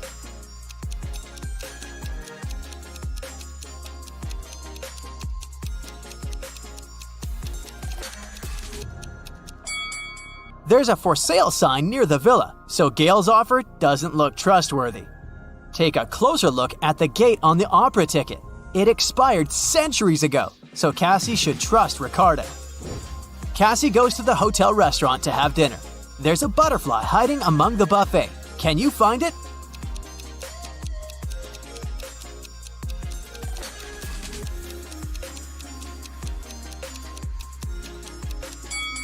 It's over here. Detective Smith was called to a house to investigate a burglary.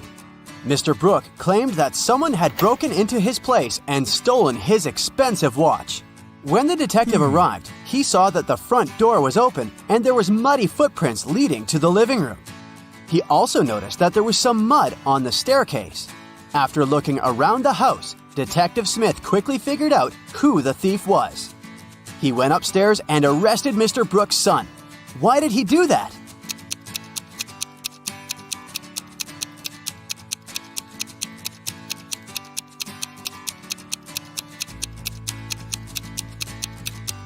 The detective noticed that no footprints were leading out of the house, indicating that the thief was still inside. 4 friends went out for lunch. Take a look at the image and try to guess which person is the richest.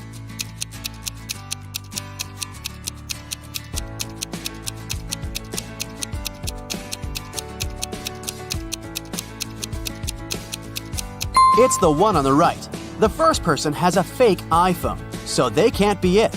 Then the one next to them has ripped shoes, which means she can't afford new ones. The third friend has an empty wallet. She's probably going to ask some friend to pay her part of the bill. And the fourth one has multiple black credit cards, which means they're the richest. Freddy went to the castle near his house to return a lost cat. He was greeted by an old man that invited him in. But once he stepped inside, the old man turned into an evil magician that trapped Freddy inside the castle. Then the evil magician said, "If you manage to complete 3 tasks I give you, I'll let you go home. Otherwise, you'll be stuck here forever. Here's the first task. Help me find my glasses amongst all these vegetables." "Can you help Freddy?"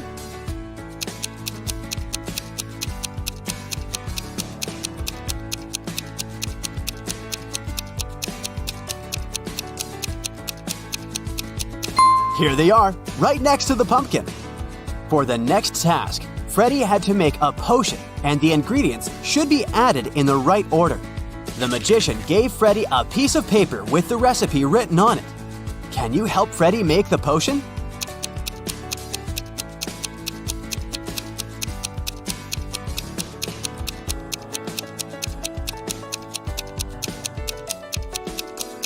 You got to follow the colors of the cauldrons.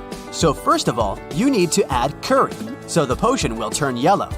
Then you add some blueberries, and it will turn green. And finally, add some tomatoes to make the potion look brown. Well done, Freddy! Freddy's third task is to find a book in this messy room. Can you do it?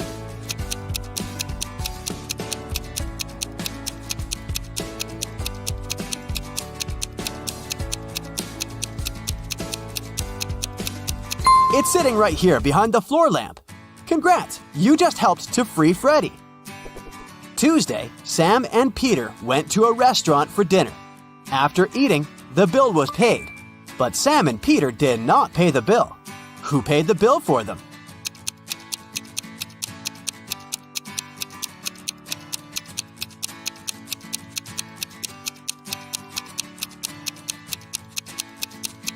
Their friend, Tuesday. I didn't see that one coming. Atlas woke up in the attic of an abandoned house. He tried to find a way out of the house, but all he could do was find a room with 3 doors. Each door hid a different danger. The windows and floor behind the first door were made entirely of magnifying glass, which meant that the sunlight would probably burn him if he entered. The second door hid a room full of poisonous gases. And behind the third door, there was a hungry lion. What should Atlas do to escape?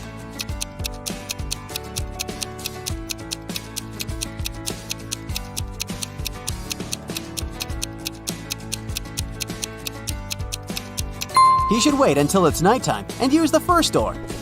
Sydney told her mom that her gymnastics team would go to a sports camp for the weekend. She asked her mom to help her pack for the trip. Her mother packed everything she thought her daughter would need. When Sydney came back from the weekend, she was telling her mother all about the trip. But somewhere during the conversation, she asked her mother why she hadn't packed a toothbrush. The mother immediately knew Sydney was lying about where they had really been that weekend. How?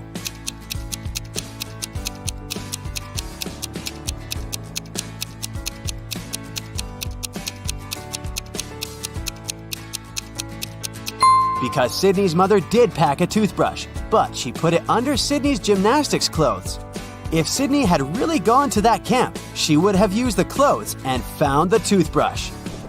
Kimberly discovered 3 bags in an old attic along with a note. The note said that there was $1 million inside one of the bags. It also said that the 2 other bags were empty. She only had one chance to figure out which bag had the cash. Kim knew that only one of the messages written on the bags was true. On the first bag, it said, "The cash is not here." On the second bag, it was written, "The cash is not here." The last bag read, "The cash is in the second bag." If you were Kimberly, which bag would you choose?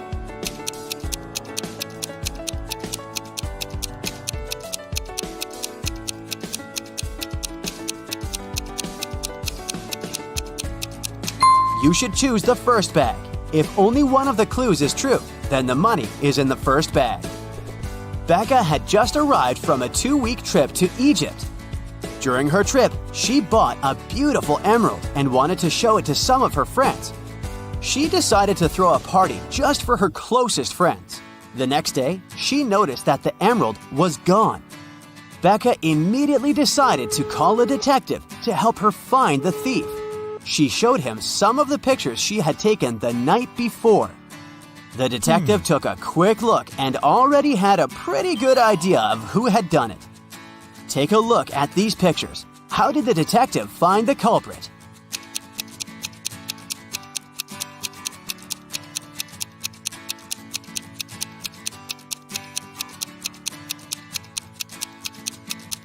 Look at that girl wearing a hat. At 1 a.m., her hat is flat, but at 2 a.m., her hat suddenly turned pointy, weirdly imitating the shape of an emerald. It must have been her. It's a rainy evening, and Dylan is driving back home. He passes through a bus stop where 3 people ask him for a ride. Dylan only has 1 seat in his car to offer, but he really wants to help all of those people. There's an old lady that looks very cold. There's a doctor who claims he needs to get to the hospital for a quick appointment.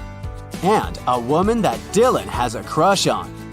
What's the best arrangement Dylan can make to help everyone?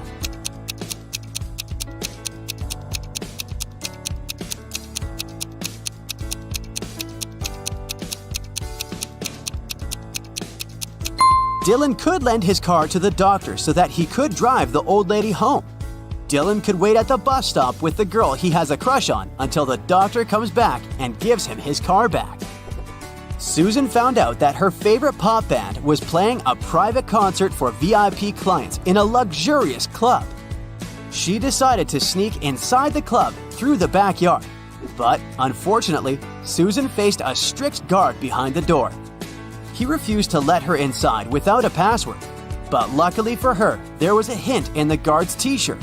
The hint was 2 infinity plus BD. Susan deciphered the hint and was allowed in the concert. Can you guess what the password was?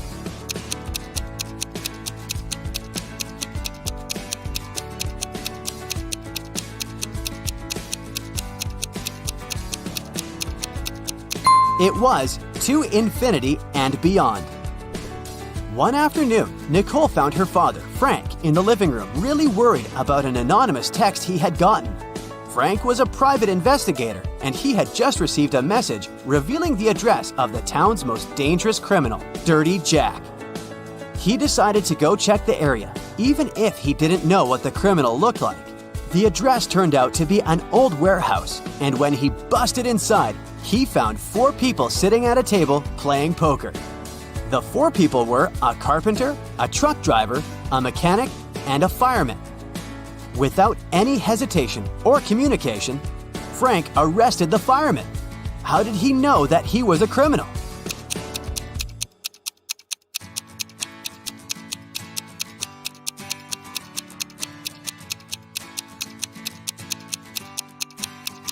The fireman was the only male in the room. The rest of the poker players were women. Bobby and Rachel decided to go grab a cup of coffee. But when their orders arrived, Bobby's coffee came with a fly inside of it. He called the waiter and asked him to change his cup. the waiter brought another cup of coffee. But 2 seconds later, Bobby called the waiter again and said, "Hey, that's the same cup." How did he know?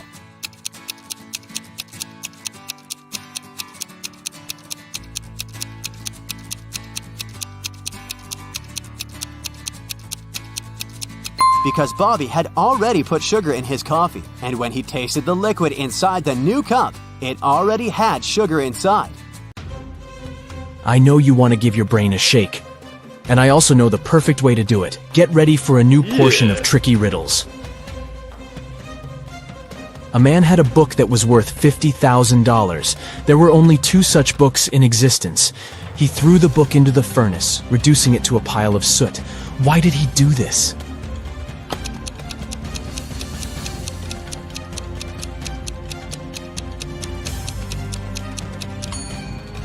He destroyed the book because he had both copies. After destroying one of them, there was only one left, so its value immediately went up. Mr. Brown's sons found their dad unconscious on the floor of his office. They immediately called their father's friend, Detective Smith. The detective knew that Mr. Brown was uber wealthy. His sons were going to inherit loads of money, but one of them must have needed money urgently.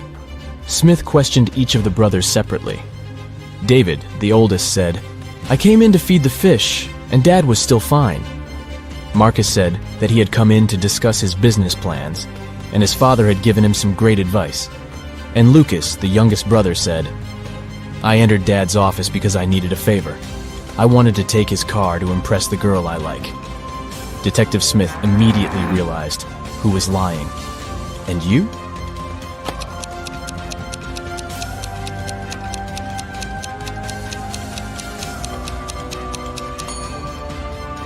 It's David. He said he had come to feed the fish. And indeed, there's an aquarium in the office. But there are no fish in it. Sarah and Liam had a son called Oliver. On Saturday, the couple went out for dinner and left Oliver at home. When they returned, the boy was nowhere to be found. Oh no! The anxious parents called the police. A detective arrived and questioned everyone in the house. The babysitter said she'd been packing Oliver's school bag for the next day. The maid said she'd spent the whole evening cleaning the kitchen, and the cook said he'd been preparing food for the next day. He was listening to music and didn't hear anything. The police immediately knew who was lying. And what about you?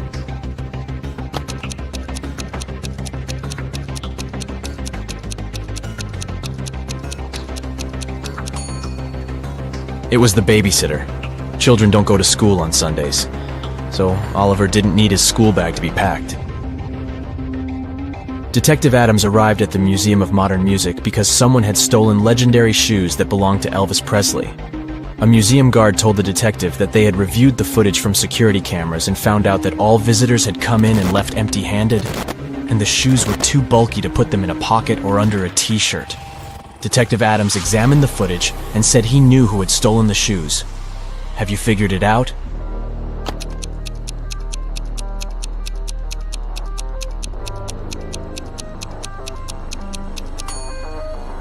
It's the red-headed guy. When he entered the exhibition, he was shorter than other visitors. But when he was leaving, he was as tall as the others.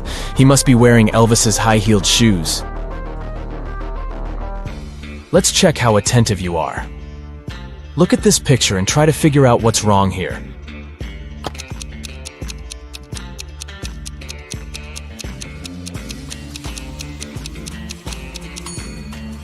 The teacher is very suspicious. She doesn't get reflected in the mirror. Now, how about these people? What are they doing wrong?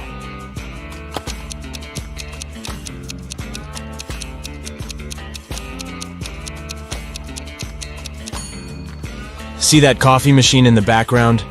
The cup is placed incorrectly and the coffee is spilling. A witch owned a field that had many gold mines. She hired one person at a time to mine that gold for her. She promised 10% of what that person mined in a day, and they would have to give her the rest. But the witch was blind, so she had 3 magic bags that could talk. They reported how much gold they held each day, and this was how she found out if the workers were cheating. Upon getting the job, each person agreed that if they weren't honest, they would be turned into stone. Around the witches' mines, there were many stone statues. A man named Logan once accepted the job. The witch promised him, "If I wrongly accuse you of cheating, I'll be turned into stone." One night, Logan overheard the bags talking to the witch. The next evening, he submitted some gold and kept 1.6 pounds for himself. Later, the witch talked to her bags. The first bag said it held 16 pounds that day. The second one said it held 5 pounds. The third one said it held 2 pounds. The witch confronted Logan. "You think you could fool me? Now you shall turn into stone," she screamed. 1 second later, the witch turned into a stone statue herself. How did Logan deceive her?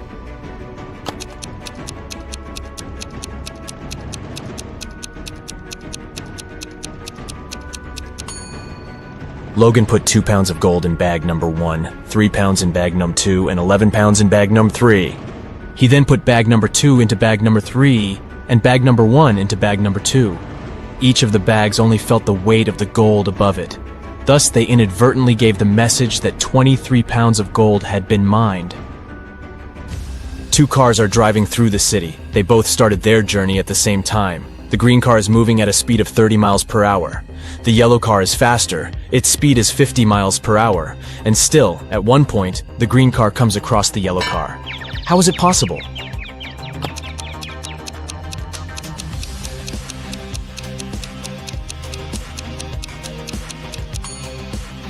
The cars are traveling in opposite directions.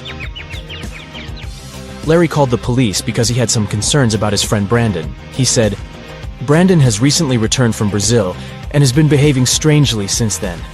I've just received a weird phone call from him. I think it would be better if you came with me."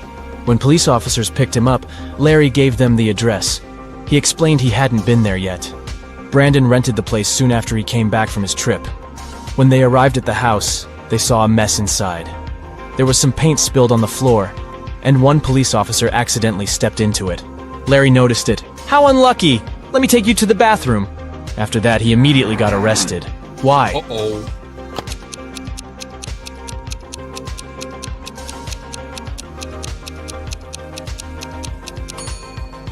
Larry said he'd never visited Brandon's new home before. Then how did he know where the bathroom was? John's mom got angry with the guy and locked him in his room. But she wasn't cruel. She left her son a chance to get out of there. To do it, he needed to find the answer to this riddle. Turn me on my side and I am everything. Cut me in half and I am nothing. What am I? Can you help the guy to escape?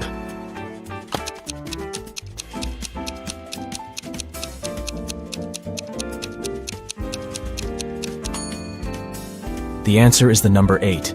On its side, it's infinity, but cut it in half, and you'll get 2 zeros. It's a 5-digit whole number. It reads the same, forward, backward, and upside down. Its second digit is half of the third one. The 5th digit is the product of the first and the second ones. And the sum of all the digits is 10. What number is it?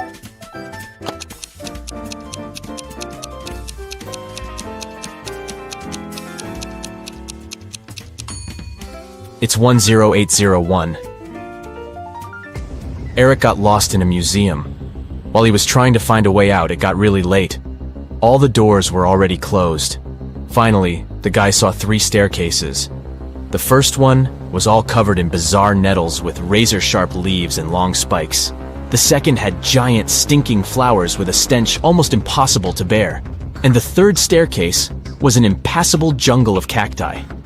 Which staircase should Eric choose?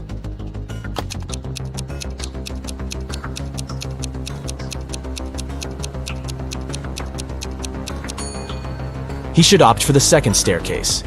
Even though the flowers are gross, they're relatively harmless.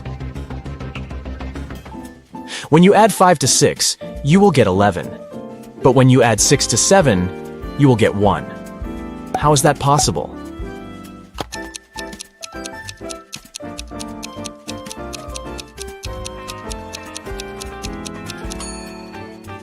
It's possible when you're looking at a clock. A coin is put into an empty bottle. Then this bottle is plugged with a cork. How can you remove the coin without breaking the bottle or pulling the cork out?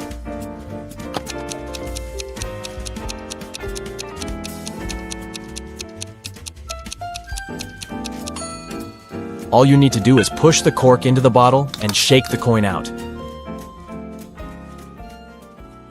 A new ice cream parlor opens up in Matt's neighborhood. He goes there to check it out. It's pretty crowded because they offer one free ice cream serving to each customer. Matt meets a pretty lady named Kitty in the line. He falls in love with her right away, but unfortunately, she's already married. Can you find her husband among these guys?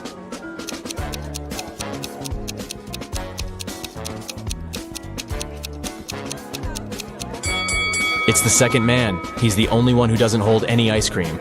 And Kitty is holding 2 ice cream servings, one for herself and one for her spouse. The next day, Matt missed his alarm. And now he's late for work. His boss is going to be furious. Matt might even get fired. But wait a minute. It turned out that the big boss is out of the office today. He's having a last-minute business trip, so Matt can relax. But suddenly, the boss calls him on the phone. Hello. Where are you? You got 10 minutes to get to the office. Matt replies, I am in the subway right now. Well, I got something I need you to do for me. Call me when you're in the office. Matt is a pretty genius liar. How did he fool his boss?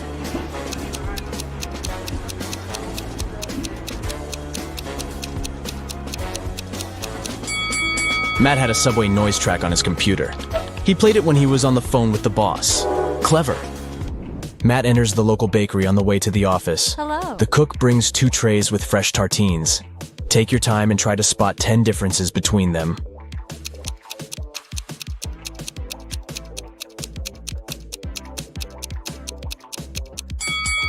Ready to see the answer? Here they are. What about these 2 breakfasts? Can you find 10 differences?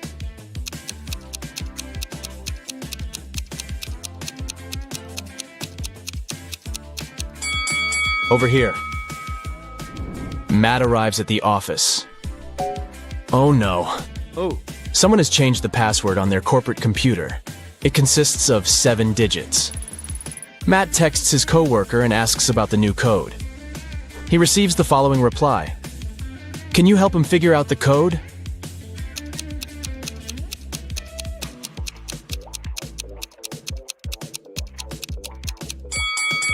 The number of fingers implies the right digit in the password. So Matt should enter 1, 0, 5, 2, 3, 1, and 0. Matt is an illustrator. His boss sends some files and asks him to separate the images and add some colors. Unfortunately, all the layers are merged. Can you spot 6 different objects in this picture?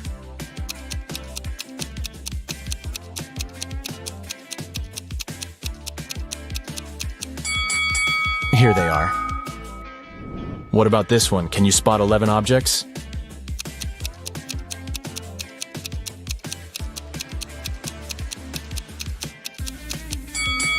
Over here. Matt's sister, Ashley, is getting married. He arrives at the event, and she asks him to take a picture of her with some friends. But someone pranks the bride in the middle of the photo shoot and spills paint on her beautiful dress. Can you guess who did it by just looking at this picture?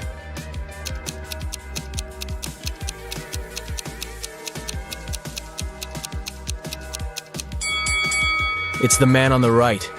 He has a rope in his hands, and it's tied to the bucket. Ashley changes and the wedding goes great. After the ceremony, they throw a party in a restaurant. This place is very popular among the newlyweds. Matt faces 3 brides in the lobby and spots the fake one right away. Hello. What about you?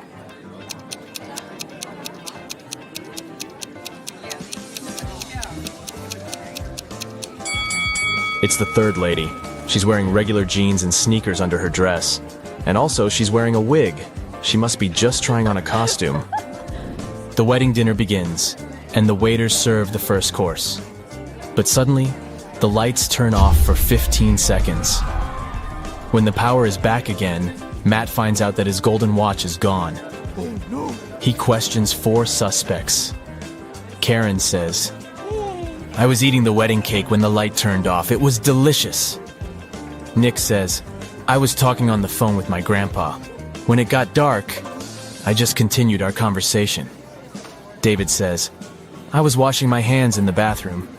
And Stella says, I was taking pictures of the food for my Instagram. The local cuisine is so fancy. Who's lying?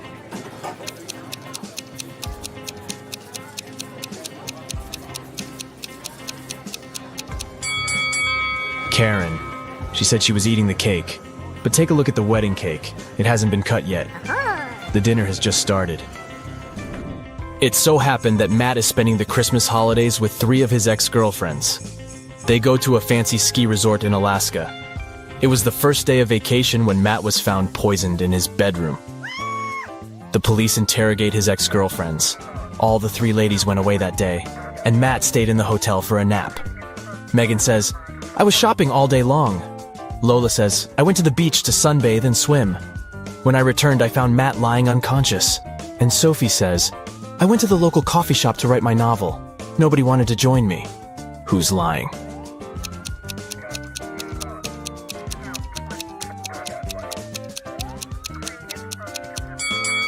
Lola, it's Christmas time, so it should be very cold in Alaska. She couldn't swim and sunbathe outdoors. Finally, Matt gets better and leaves the hospital. Yeah. He returns to the ski resort and takes a look at the mountains. What are they doing wrong?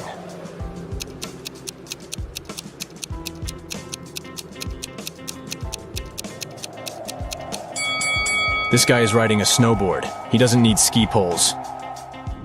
After the Alaska trip, Matt gets a new job in New Orleans. He finds a great apartment and moves in. 3 neighbors knock on his door to greet the new neighbor. One of these ladies is a real witch. Can you spot who exactly?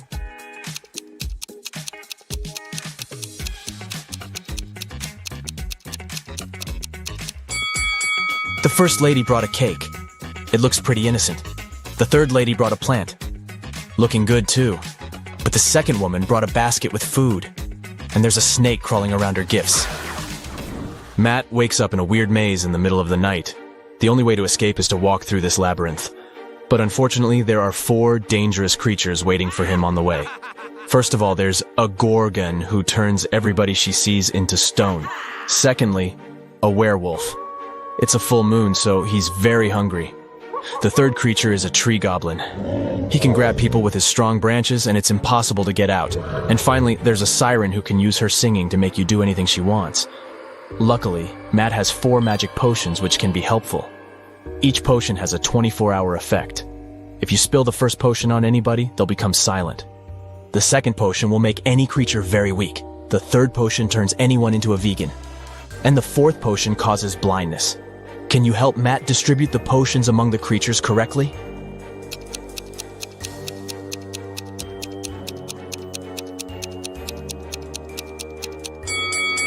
Matt should use the silence potion to neutralize the siren, use the blinding potion against the Gorgon, turn the werewolf into a vegan, and weaken the tree goblin. The next day, Matt receives a postcard. There's a note hidden in this face. Can you figure out the message?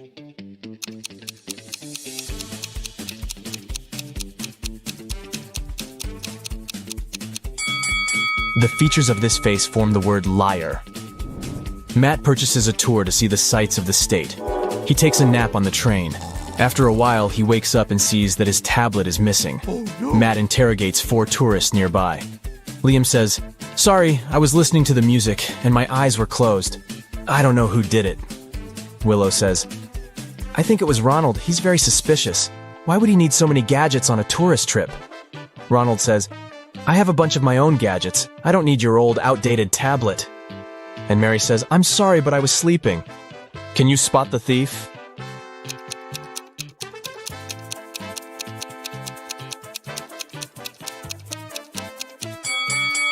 It was Mary. She hid Matt's tablet inside her magazine. Matt goes to the dining car. There he sees 4 tourists speaking an unknown language, so Matt can't understand them.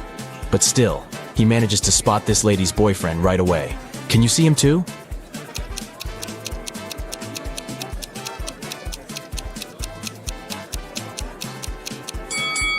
It's the second guy. They have similar tattoos on their necks. Matt wakes up locked in an abandoned house. He finds 3 doors, but only one of them leads to freedom, and he has only one chance to find it. Hungry tigers are waiting behind the first door. There's a big fire behind the second door, and a werewolf is hiding behind the third door. How can Matt escape?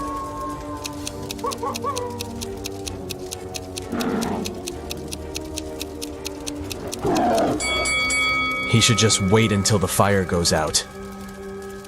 Yeah. Becky attended her high school reunion last weekend. Hello. All of her friends seem to be doing really well in life.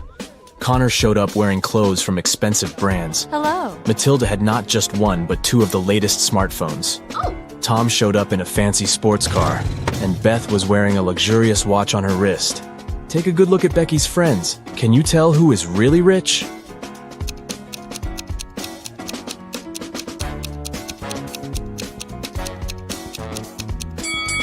Well, let's see. If you look closely, Connor didn't take off the tags from his clothes. This probably means that he's planning on returning them after the reunion. Yeah. Matilda's phones are fake. Look at the label. It's just a copy of the original brand. Ah. And Beth's watch is way bigger than her wrist, which means that the watch is not really hers. So, Tom is probably the richest person at the reunion. Oh, yeah. Amy's favorite band is in town, and she really wants to go to their concert. She asks her stepmother if she can go, but she says she will only allow Amy to go if she does a series of things for her. Oh. The first thing the stepmother asks is for Amy to bring her some water in a colander. To get this right, Amy needs to think outside the box. Okay. Can you help Amy figure out how she can do that?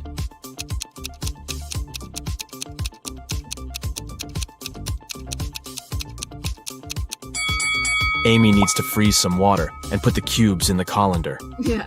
Technically, frozen water is still water, right? Next, her stepmother asks Amy to pick out the perfect evening dress for her. Amy walks into her stepmother's closet, and there are 3 dresses, a red, a green, and a blue. Take a look at the picture. Which dress should Amy choose?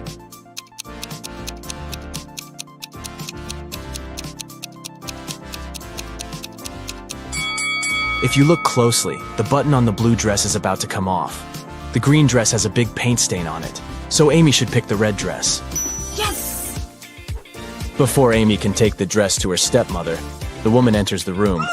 She sees the stain on the dress and starts to shout at Amy, "How could you do this to my dress?"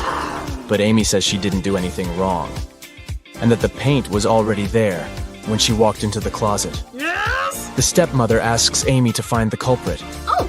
If she could figure out who had stained her dress, then Amy could go to the concert. Okay. The 3 main suspects are Amy's stepsisters, Ella, Bella, and Gabriella. What? They don't like Amy, so it's likely that one of them splashed paint on their mother's dress in order to frame her. When the stepsisters are out of the house, Amy sneaks into their bedroom to try to find the culprit. Take a look at the room. The first bed belongs to Ella, the second belongs to Bella, and the third bed belongs to Gabriella. Can you tell who did it?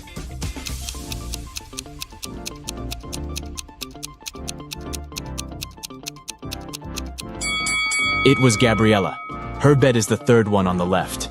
And if you look closely, it has a bucket of paint under it. Emily and Barbara are getting ready for a girls' night out. Yes. They are putting on makeup and getting their hair done.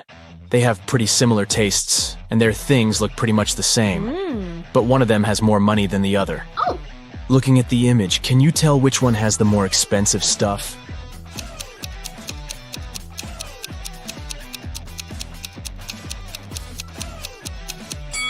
Take a look at Barbara. Her dress kind of gives it away since it's obviously a knockoff. So Emily is the one with the more expensive stuff. Harry decided to backpack around the world on his own. Yeah. On the plane, he sat next to a girl. He asked her where she was from. Yes.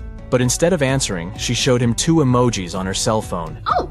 Take a look at the image. Can you tell which country the girl is from?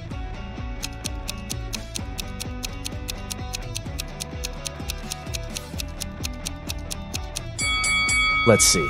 That's an iron and a piece of land. I guess she's from Ireland? As soon as Harry landed in Paris, he went strolling along the streets to find a place to stay. He found a cute little hotel and decided to go inside. Big mistake. Why?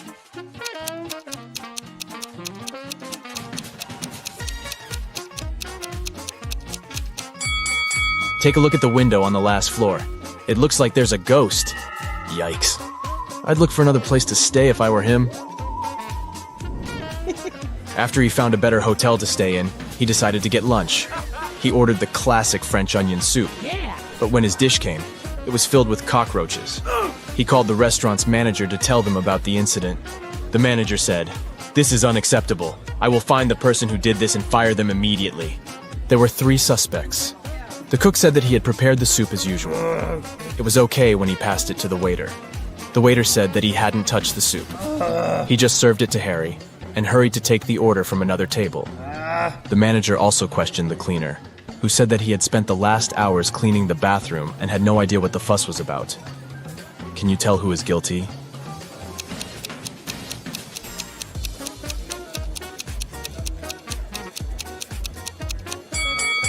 No one. Look at the ventilation system. It's full of roaches. They must have crawled out of it and fallen into Harry's soup.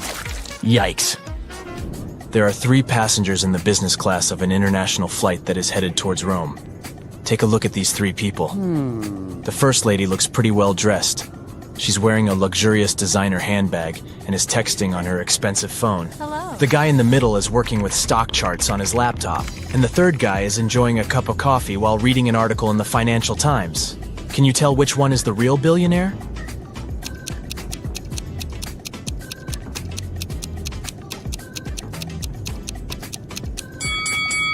Let's see. The woman may look well dressed, but if you see the tag on her clothes, it says 100% polyester. It's unlikely that a billionaire would wear something like this. The guy working with stock charts is wearing old, ripped shoes. I doubt that's a fashion choice, so he's probably not a billionaire. Oh. That leaves us the last guy. If you look closely, the article he is reading is about him. The title of the article is The World's Newest Billionaire. I guess we found our guy, huh? Detective Smith was called to investigate a burglary at the city's museum. Oh. A priceless diamond disappeared, and the thief left no trace behind. After analyzing the museum's security cameras, Detective Smith gathered 3 suspects: the security guard, the museum's curator, and a visitor. The security guard said he only left his post during lunchtime, and he could swear that the diamond still wasn't missing at that time. The museum curator spent the day guiding a tour of the museum for a foreign group. They came to see the diamond at the beginning of the tour, and it was still shining bright in its place. The visitor said he only popped in for a quick visit and didn't even pass through the Metzi aisle where the diamond was kept. After these 3 interviews, Detective Smith found the thief. Can you tell who it was?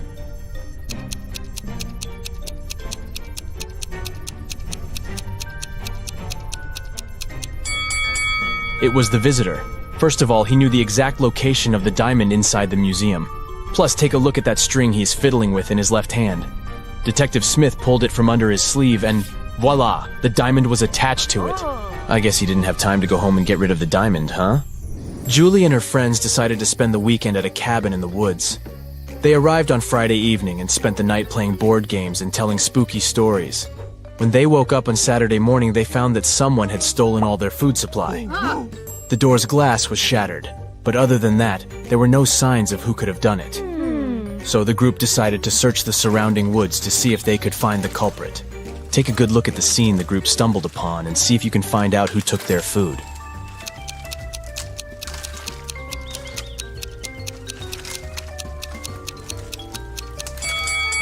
What's that at the left corner?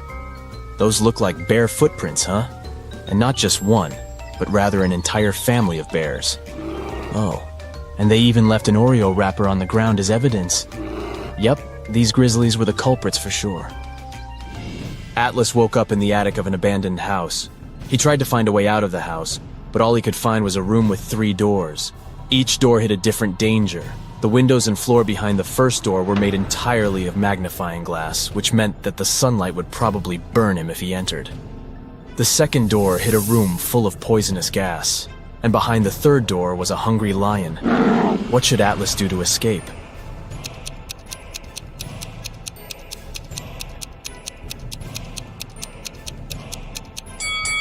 He should wait until it's nighttime and use the first door. Sydney told her mom that her gymnastics team would go to a sports camp for the weekend. She asked her mom to help her pack a bag for the trip. Her mother packed everything she thought her daughter would need. When Sydney came back from the weekend, she was telling her mother all about the trip. But somewhere during the conversation, she asked her mother why she hadn't packed a toothbrush. The mother immediately knew Sydney was lying about where she had really been that weekend. How?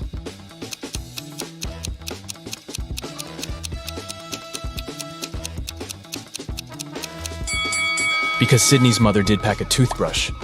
but she put it under Sydney's gymnastics clothes. If Sydney had really gone camping, she would have used the clothes and found the toothbrush. Kimberly discovered 3 bags in an old attic along with a note. The note said that there were $1 million inside one of the bags. It also said that the 2 other bags were empty. She only had one chance to figure out which bag had the cash, and she could trust that one of the messages written on the bags was true. On the first bag, it said, "The cash is not here."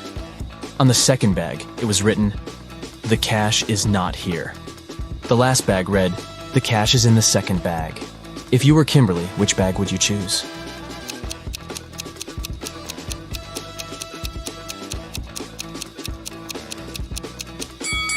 You should choose the first bag.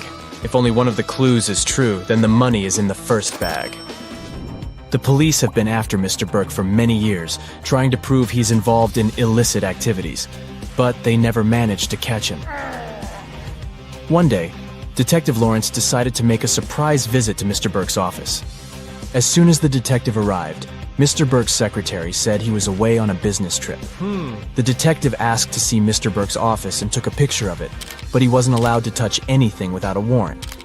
So, Detective Lawrence went back to the station and got a warrant. When he returned to Mr. Burke's office, he noticed someone had been in there. Take a look at both pictures and try to find out what Detective Lawrence saw.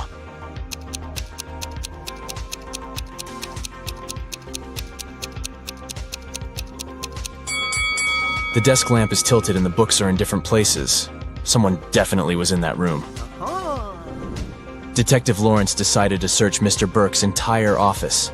In one room, he found there were footprints up until the middle of the room, and then they disappeared. The only window of the room was open. "Oh no!" Detective Lawrence shouted. "I can't believe he escaped again." He took a picture of the room and took it to the police station. At the station, he showed the picture to the other detectives, and one of them said he had cracked the case. Take a look at the picture. How did the detective solve the case?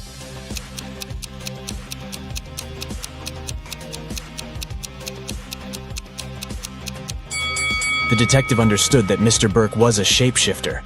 This explains why the footprints didn't reach the window. Plus, look at all the bird food on the floor. He probably shapeshifted into a bird and escaped. Megan here is a popular blogger from New York. Hello. Today, she's meeting her bestie, Rosie, in her favorite cafe. Hello. They're both on a diet, so they only order herbal tea and a piece of chocolate cheesecake to share. Megan and Rosie have a great time together and post some food pictures. But an hour later, Rosie faints. Doctors reveal that she was poisoned. Let's take a look at Megan's post. Can you figure out where the poison was?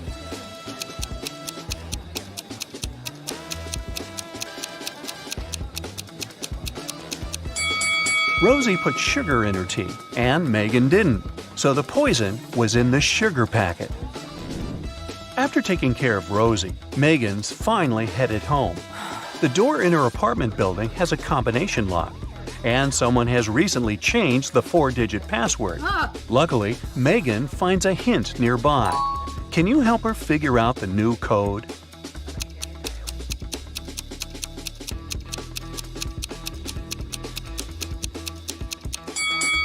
Multiply the first and last number. Then multiply the second and the third number. And the code is 2516. Megan goes up to her apartment. There's a stunning sunset going on out the window. She takes 2 pictures for her Instagram. Can you find 5 differences between them?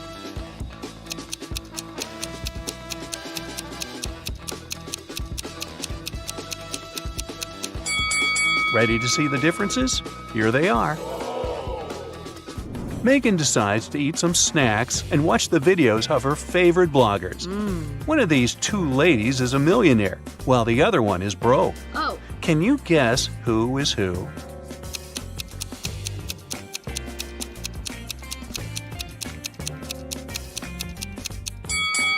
The second lady is broke.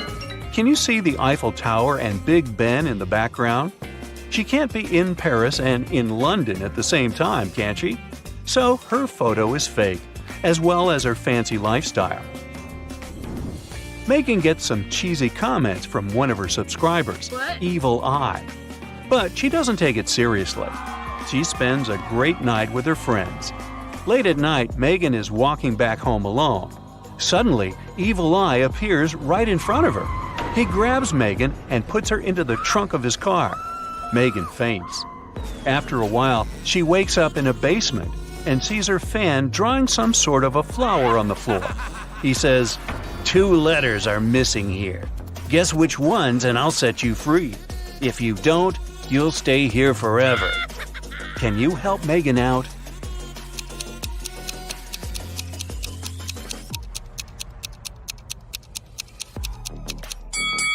The missing letters are M and E. Megan returns home and discovers that someone has stolen her laptop. Well, this just isn't her day, is it? She calls the police and they interrogate 3 neighbors. Holly says, "I was cleaning my apartment with loud music playing, so I didn't hear anything suspicious." Paul said, "I was walking my dog for the last 2 hours. We just returned home. Everything looked as usual." And Alex said, "I spent the whole day at home. I only went out once, about an hour ago, to take out my trash. I noticed a strange guy in a hoodie at your door, but he left very quickly." Who's lying?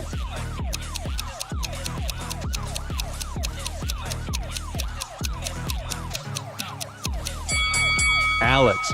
He said he had taken out the trash, but take a look at his trash can. It's still full. The next day, Megan gets good news from the police. They caught Evil Eye, and he's in jail now. Oh, yes. He insists that the officer should give this note to Megan, but she has no clue what this means. What about you?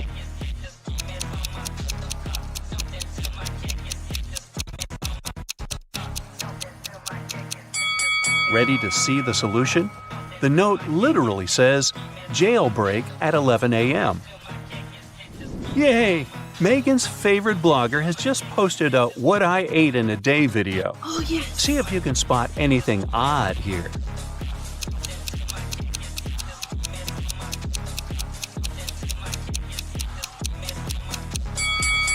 Wow, she keeps a saw in the fridge. Here's the next video. Can you spot any mistakes?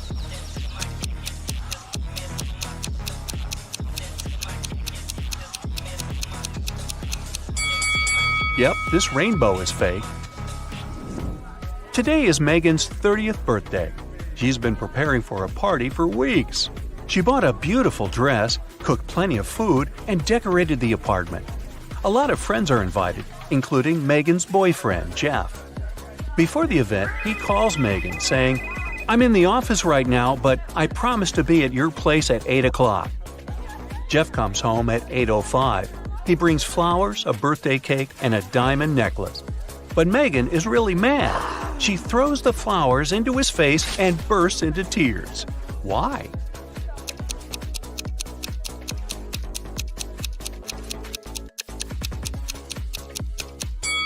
Megan was expecting him to arrive at 8 p.m., but he came at 8 a.m. the next morning.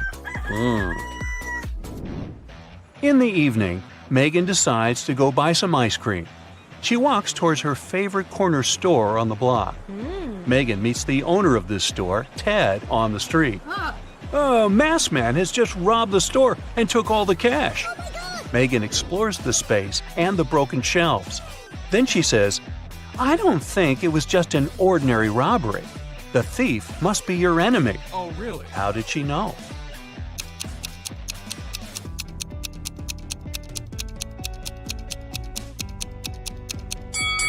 Take a closer look at the floor. The salt packages have been torn. Also, the thief opened the bottles so that the oil would leak out on the floor. Why would an ordinary thief waste time opening the bottles? Therefore, they had an intention to cause as much damage as possible. Megan takes Ted out for coffee to cheer him up.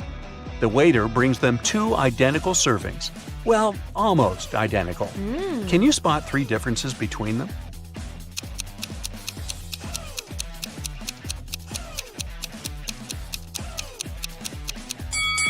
Here they are. Megan gets an invitation to a fancy party for bloggers. Yes! Only those who can crack this maze will actually find a way in. Can you help Megan reach the party?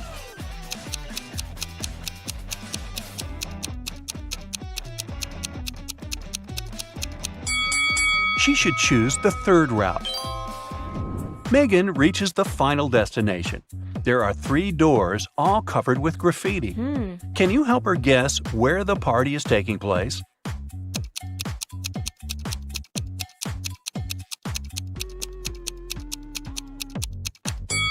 Let's take a closer look at the lettering on the doors. If we replace each letter with the previous one in the alphabet, we'll get party, toilet, and exit. Therefore, Megan should enter the first door. Security guards at the party got a report.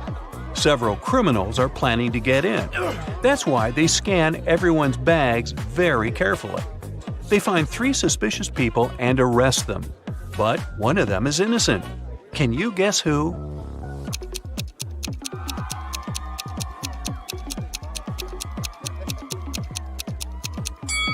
The second lady carries too many phones in her bag. Oh. A couple of smartphones and one old-fashioned button phone. As for the third guy, why would a bald man need shampoo at a party? Oh. It seems only the first lady isn't a criminal. Megan enters the party and goes to the bathroom to refresh her makeup. There, she meets 3 pretty ladies. 2 of them are vampires. Oh. Can you tell who's not?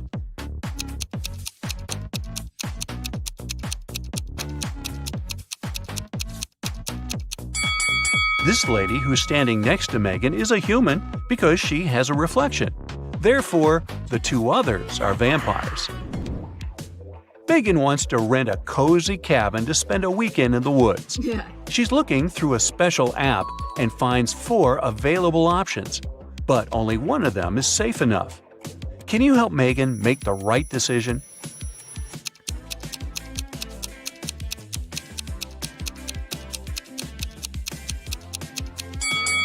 The second house looks pretty cozy, but there's a creepy clown hiding behind the tree. And the price is suspiciously low. According to the info box, the third house was built 9 centuries ago, but it looks pretty modern, so it's probably a scam. The fourth house is chic and high-tech, but the window glass is covered with cracks, which is not safe at all. So Megan should choose the first cabin. Finally, it's the weekend. Megan hits the road to go to the cabin. On the way, she makes a stop to visit the local farmer's market. Megan picks some lemons. She wants to pay, but her phone is gone. Oh. She interrogates 3 people standing nearby. Kim says, "I didn't touch your phone. I was too busy selling my tomatoes." Magnus says, "I was taking pictures of my shop for social media. See for yourself if you don't believe me." And Bianca says, "I think it was Kim. Her business has not been going well recently." After hearing what they had to say, Megan knows for sure who's the thief. What about you?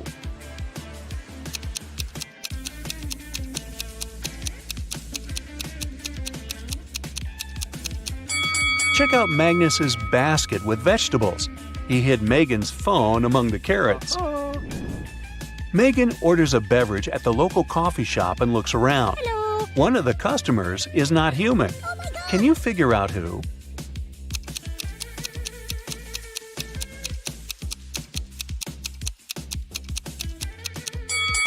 The waitress. Her eyes are blinking red. Maybe she didn't get a tip. The town's modern art museum has just been robbed. A priceless painting from top-notch artist Floyd B. has gone missing overnight.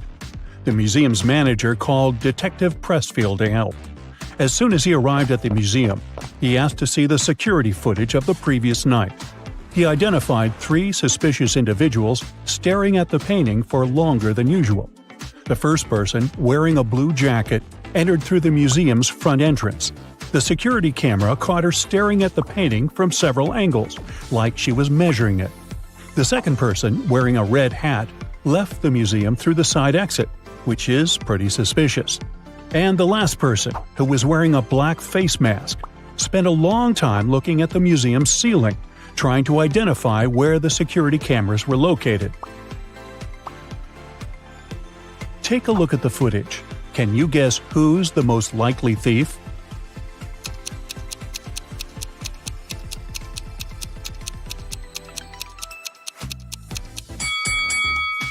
It's the last person. I mean, he was wearing a mask and spent hours trying to identify the security cameras. After that, there was no footage anymore. So that probably means he was successful at leaving the museum with the priceless painting. Samantha and Joanna were stuck at Blue Ridge's airport security line. A security guard found both of them suspicious and asked them to wait while he analyzed the X-ray footage. Take a look at both women. Who do you think is really hiding something?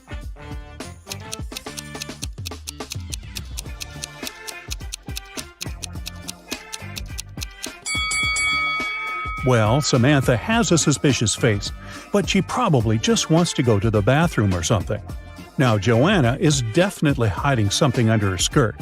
If she had really been pregnant, she would have used the preferential line. And look how much she's sweating. She's probably nervous she'll get caught.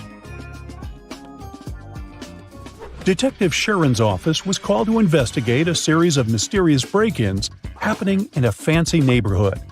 At each crime scene, the robber would leave the word "closer" sprayed in graffiti on a nearby wall. The first place to be robbed was Mrs. Moore's cafe. Then the criminal's next target was the town's library. After a week, the thief had left his mark in a fancy office building, a supermarket, and a restaurant.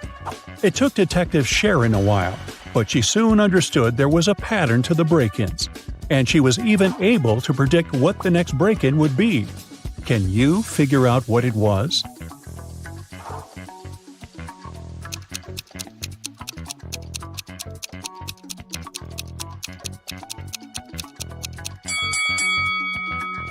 The thief was pretty clever for sure. The first letter of each of the locations the thief entered spelled out the word "closer." Since the last location to be robbed was a restaurant, the next place would start with C, restarting the cycle. Most likely, the neighborhood's community center. In the East Valley, there's a beautiful old kingdom known as Piatra. One of the town's most precious symbols is a valuable jewel that is always displayed during the city's festivities. This year, during the last celebration, something tragic happened. The town's jewel went missing. The king was devastated and mad that such an ancient artifact had been stolen. He soon called the kingdom's official investigator to help figure out who had possibly stolen the jewel. The culprit would have to be proclaimed responsible for their theft in front of the entire kingdom. There were many people at the festivity, but the investigator narrowed the suspects down to 4 people. Amelia said she saw something strange after the bard's presentation. She saw that Benjamin had picked up the jewel and handed it to Carol. But Ben said he didn't go anywhere near the jewel because he had been working on one of the stalls during the fair. Carol said she did go near the jewel, but she had only admired it from up close. And Daniel said that he could swear seeing Carol carrying the jewel, but he didn't see her take it. Based on the testimonies, the investigator had no trouble figuring out who the culprit was. Can you figure it out as well?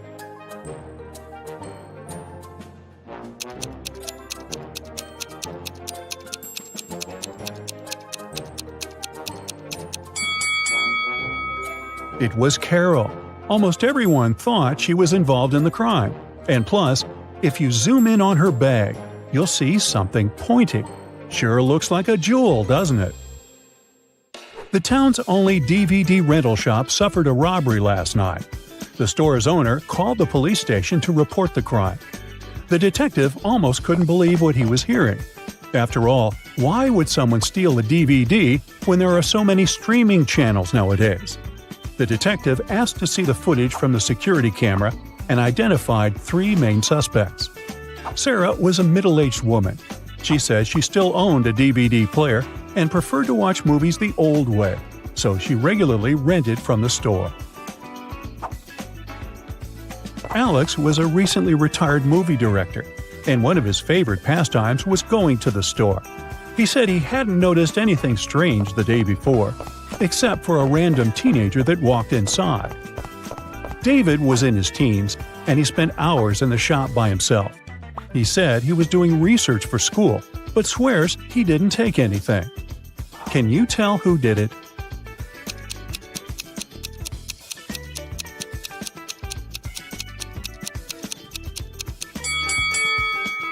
It was David. The security footage caught him in the R-rated section of the store. He must have stolen the DVD, thinking the store owner wouldn't sell it to him. There's an old museum that only displays ancient Egyptian artifacts. One day, Susan, an anthropology student, went to the museum in order to study some of the art on display. She went into a room full of things, such as necklaces, bracelets, and earrings. She photographed every detail she thought was important for her research, when something caught her eye. Take a look at the image. Can you figure out what it was?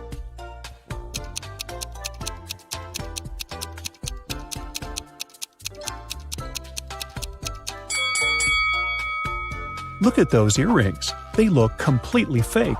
Plus, they have a tiny price tag attached to them. The original earrings were definitely missing. Susan reported the crime to the museum's manager. The manager immediately informed the museum security and opened an investigation. Susan was on the initial suspect list, but after checking the museum security footage, she was let go. Museum security identified 3 main suspects: one of the museum's guards, one of the students from the museum's archaeology school, and a visitor. The visitor said he had only popped in for a quick visit. He said he had seen the earrings, but they looked pretty original to him. The security guard said he hadn't seen anything strange going the last few days. Everything was as it should be. And the students said they had studied the earring in a class, but they never got the chance to see it before it was stolen. Soon enough, museum security found the culprit. Can you tell who it was?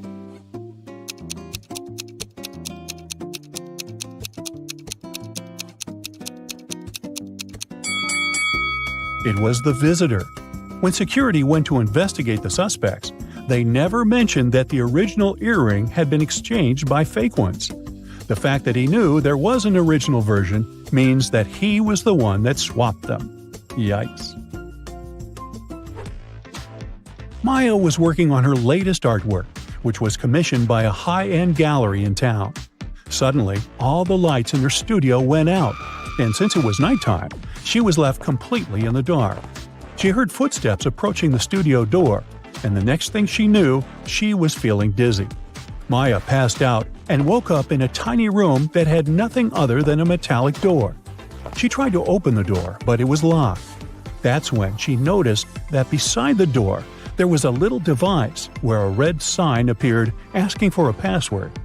Below the device, there was a piece of paper with the following hint: 1, 2, 3, 4, 5, 6, 7, 8. It took a while for her to understand what this meant. She read the note aloud several times before she finally figured out what the password was. Can you guess what password she typed into the device?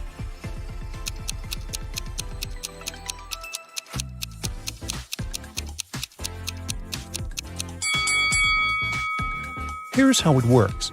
Maya had to type 1 time the number 2, 3 times the number 4, 5 times the number 6, and 7 times the number 8. Reading it aloud was the key to solve this problem. Whew! Joshua and Jeremy were going on a hiking trip to Adventure Mountains. They were about to leave their room to catch their train, but there's something wrong here. Can you spot the oddity?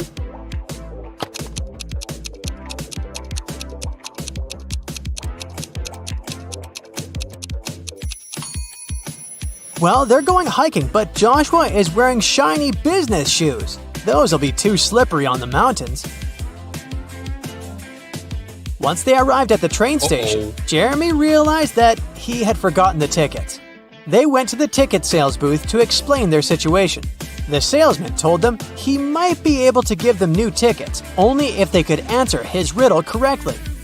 I stand tall, yet I never walk. With rocky peaks, I love to talk. Above the clouds, my head does rise. What am I that touches the skies? Can you figure out the answer?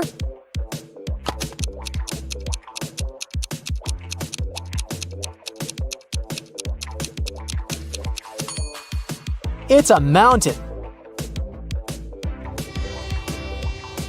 During the train ride, Joshua and Jeremy were enjoying the beautiful scenery from the window.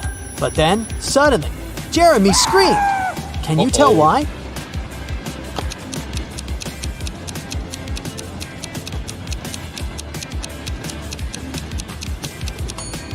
Take a look at the birds flying in the distance. Were you able to spot the small dragon flying with them? Well, Jeremy did. Joshua and Jeremy finally arrived at their destination. Before they started climbing up, they wanted to make sure their water bottles were full for the entirety of the hike. They saw 3 different drinking fountains from where they could fill their bottles. Take a look at them and tell me which ones they should pick.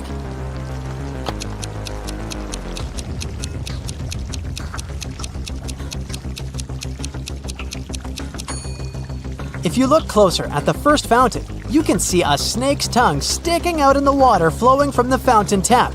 That's gross. And the second fountain's water has a slightly yellow hue. That's a no from me, so they should pick the third fountain. Jeremy and Joshua were finally ready to begin their hike. There were 3 different hiking trails they could follow. They wanted to choose the longest trail to be able to spend more time on the mountain. Take a look at the hiking trail map. You have 10 seconds to tell me which trail is the longest.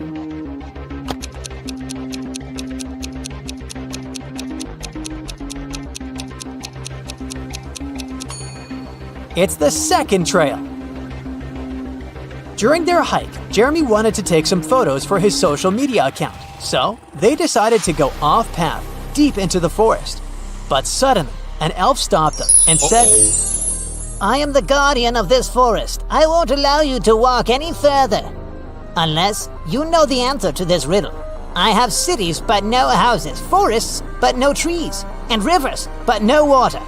What am I? Do you know the answer?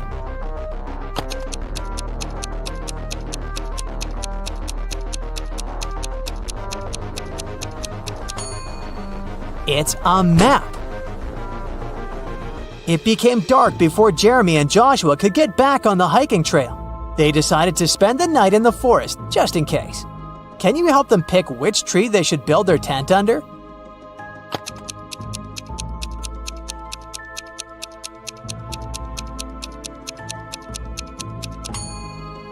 Do you see the snake hole here next to the second tree? The consequences would be disastrous if they built their tent above it.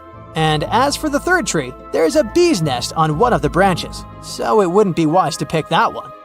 That's why they should pick the first tree. After completing their adventure and returning to their hotel room, Jeremy and Joshua started comparing the photos they had taken. But Joshua noticed that there were 5 differences in the photos they took at the same place. Take a look at them both here. Can you spot them?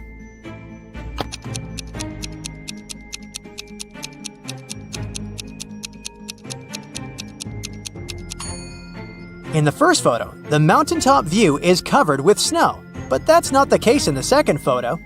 Secondly, the logo that Jeremy's t-shirt has in the first photo is different in the second photo. Thirdly, in the second photo, a pair of glowing eyes can be seen in between the trees, which doesn't exist in the first photo. Creepy. As for the fourth difference, in the first photo, Joshua is holding 2 of his trekking poles. But in the second photo, he's only holding 1. And lastly, in the first photo, there are 2 cable cars riding to the top of the mountain. But in the second photo, there's only 1. Arya's favorite pop star, Peyton Swiftly, was coming to town to give a concert, and Arya really wanted to go. Unfortunately, tickets were sold out very fast, and Arya couldn't get one. However, after one of the ticket buyers returned their ticket, the ticket website announced they would give the ticket for free to the person who knew the answer to this riddle.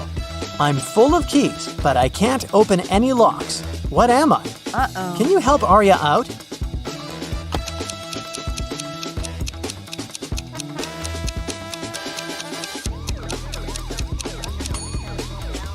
The answer is a piano. Elsa was working at the HR department, and she was going to interview 3 candidates for the company's project manager position.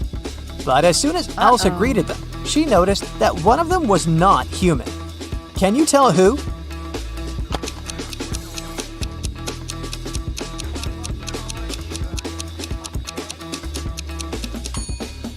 It's the second guy. He's not blinking at all. 2 pregnant ladies attended the pregnancy yoga class at the gym. But as they were preparing for the class, the yoga instructor noticed that one of them was actually a robot working undercover to study humans. Can you guess who?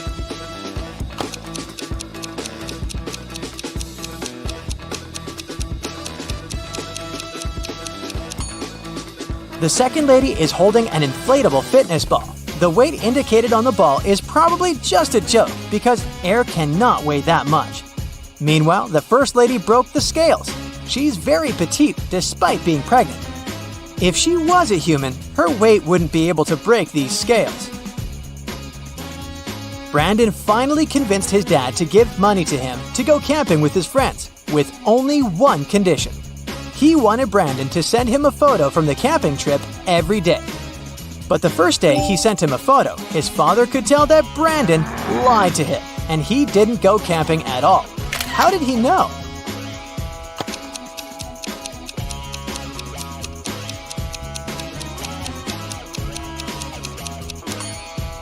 Brandon clearly photoshopped himself because everyone else in the photo has shadows, but Brandon doesn't. It was Annabelle's mother's birthday, and she wanted to place a secret gift in her mother's office as a surprise. But when she arrived there, unfortunately, the office door was locked. But luckily, her mom was kind of forgetful, and that's why she left a note with a hint for herself. Take a look at it. Can you figure out the combination?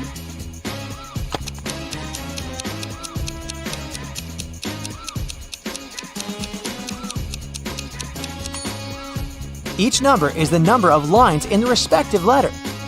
There are 3 lines in the letter K. There are 2 lines in the letter L. There are 4 lines in the letter E, and there is only 1 line in the letter I. So, following the same logic, there are 4 lines in M, 2 lines in V, 3 lines in Z, and 3 lines in F. That makes the combination 4, 2, 3, 3.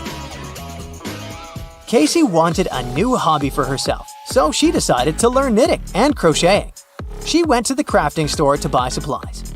For her beginner's project, she needed to buy a green yarn, size 7 knitting needles, and a pattern book.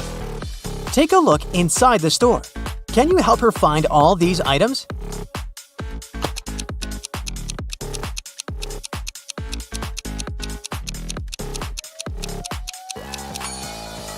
Here's the green yarn, here are the number 7 knitting needles, and here is the pattern book. Jackson went hiking in the woods, but when his cell phone ran out of battery, he couldn't use his navigation and got lost. He walked for hours and started to feel exhausted and hungry. Luckily, he finally came across a farmhouse with lots of apple trees. He wanted to pick an apple and rest there while he ate it. But then, suddenly the owner of the farm stopped him and said, This is private property. You're stealing my fruits. But I'll let you eat that apple if you can answer my riddle correctly. I can fly without wings. I can cry without eyes. Wherever I go, darkness follows me. What am I?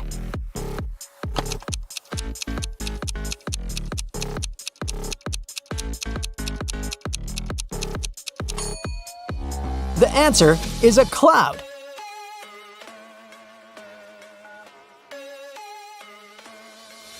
Hey, here's another opportunity to train your brain and sharpen your logical thinking skills. Don't miss out on it. Yeah. Liam was a doctor from Chicago.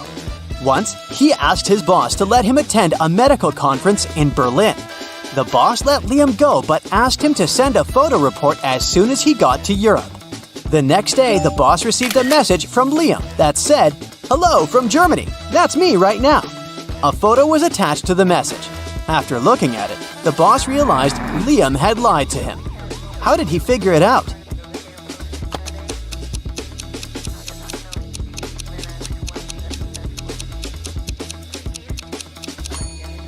In the photo, there's a clock on the wall that shows exactly the same time as the clock in the boss's office. If Liam was in Germany, the clock would show a different time because of the time difference. A bit of math for you. Can you figure out what comes next in this sequence of numbers?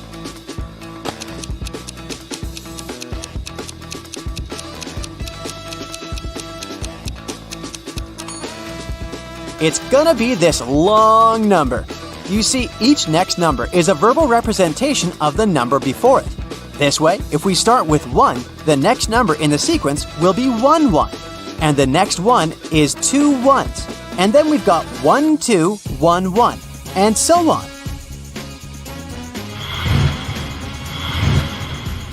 Look at this picture attentively.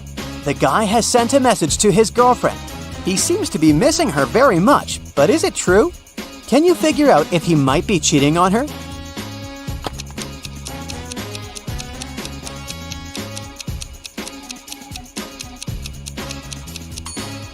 Yes, unfortunately he is. Look at this napkin. There's a lipstick print on it. He must be with another girl.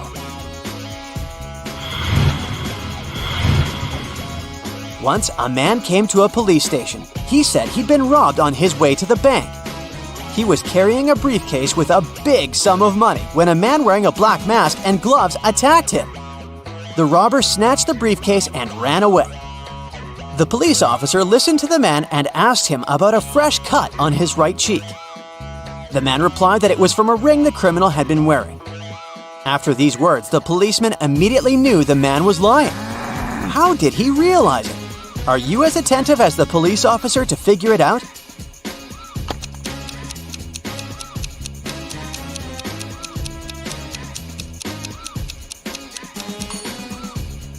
The man couldn't know about the ring on the robber's finger, since he claimed that the criminal had been wearing gloves. Turn me on my side, and I'm everything. Cut me in half, and I'm nothing. What am I?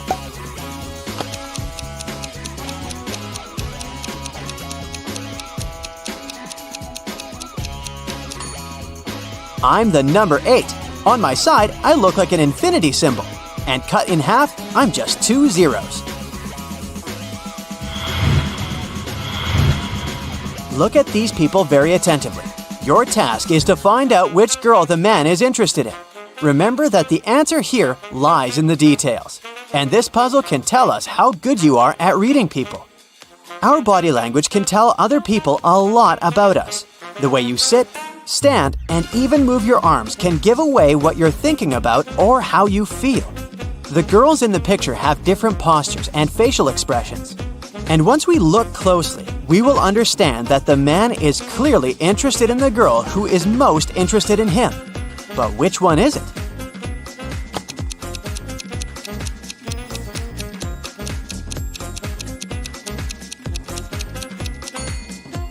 The second one from the left. Her feet are pointed towards the man, and we can say the same about his feet. While girls number 1 and 3 are looking at the man too. They aren't into him all that much. Their feet and body language give it away. A wealthy old man didn't have a will, so he ordered his sons to race their horses, and the one whose horse would be slower would receive his inheritance. The 2 sons realized that they would be unable to race since they would be both holding their horses back. So they went to a wise man and asked him what they should do. After listening to his advice, the brothers started racing at full speed. What did the wise man tell them?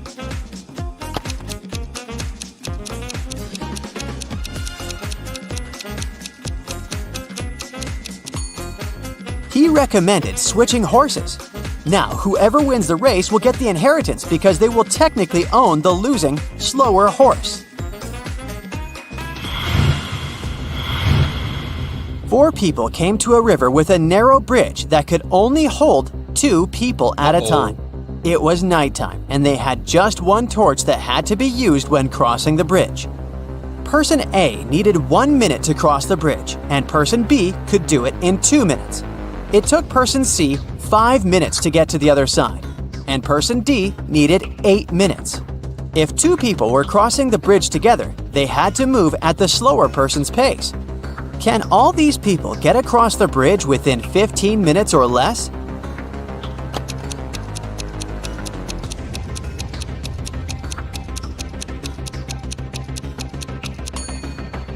Yes, they can. Let's see how it can be done. First, person A and person B cross the bridge, and then person A brings the light back. It takes 3 minutes. Next, person C and person D cross the bridge, and person B brings the light back afterward. It takes another 10 minutes. And finally, person A and person B cross the bridge again. This takes another 2 minutes. In total, we've got 15 minutes. Recently, Mark had been feeling some discomfort in his knees, so he decided to go to the doctor. After examining the man, the specialist gave him a piece of paper, saying, "Here's the solution," and then he left the room. What was written in the note? What did the doctor mean?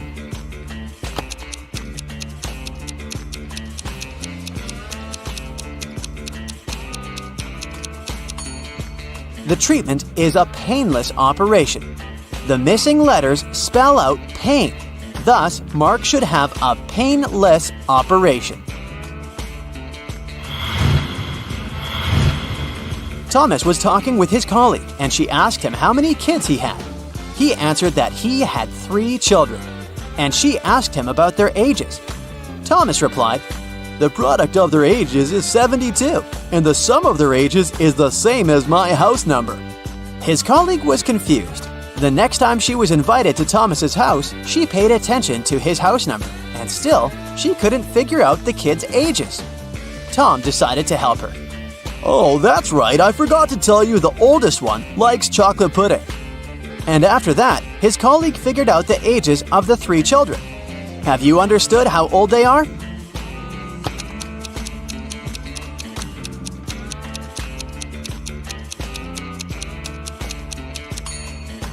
The kids are 3, 3, and 8. The key to this riddle is the colleague knows the sum of the children's ages, but she still can't tell how old Thomas's children are because she is stuck between several possibilities. To narrow it down further, only 2 sets of numbers that multiply to 72 share the same sum. And that's when the man reveals that his oldest child likes chocolate pudding. Only the latter of these 2 sets has a distinct oldest child.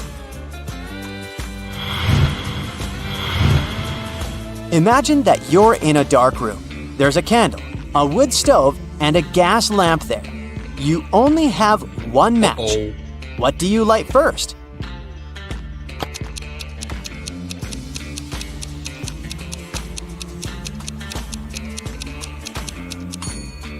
First of all, you'll need to light the match.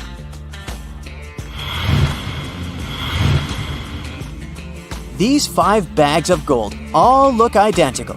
Each of them has 10 gold pieces in it, but one of the bags contains fake gold. The real gold and fake gold are identical in every way, except the weight. Each piece of fake gold weighs 1.1 ounce, while a piece of real gold weighs 1 ounce. You have a perfectly accurate digital scale, but you can use it only once. How can you determine which bag has the fake gold?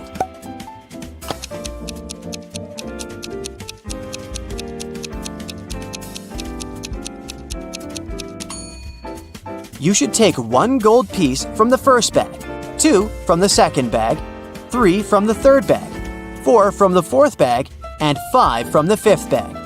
If the number on the scale ends in 0.1, you'll know the first bag contains the fake gold. If the number ends in 0.2, then the fake gold is in the second bag, and so on.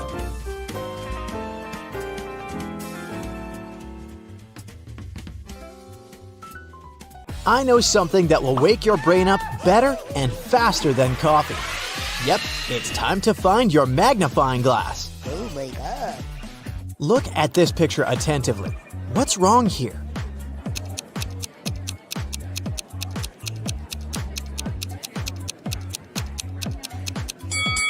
Each of these 4 people has a slice of pizza in their hands, but only 3 pieces are missing from the pizza box. You have 3 jars that are all mislabeled.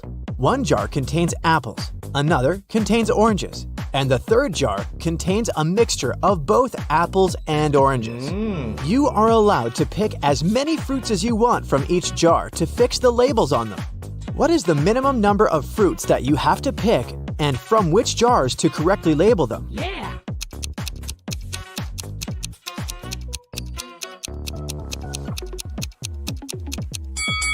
Let's look at this scenario.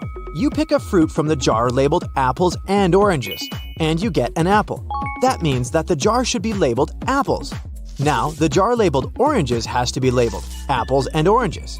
As it can't contain oranges, and we've already got the apples jar, a similar scenario applies if it's an orange you take out of the jar labeled apples and oranges. So, you just need to take one fruit from the jar, apples and oranges, to label all the jars correctly.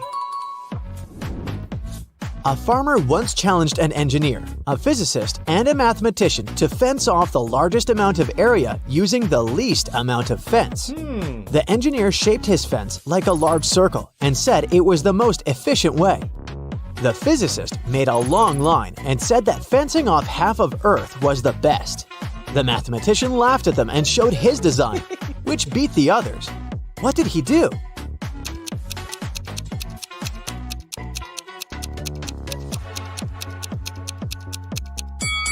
The mathematician made a small circular fence around himself and declared himself to be on the outside. Every day after work, Jack arrived at the train station at 5 p.m. His wife left home in her car to meet him there at exactly 5 p.m., picked him up, and drove him home. One day, Jack got to the station an hour early and started walking home. He was walking until his wife picked him up along the way. They got home 30 minutes earlier than usual. How long was he walking?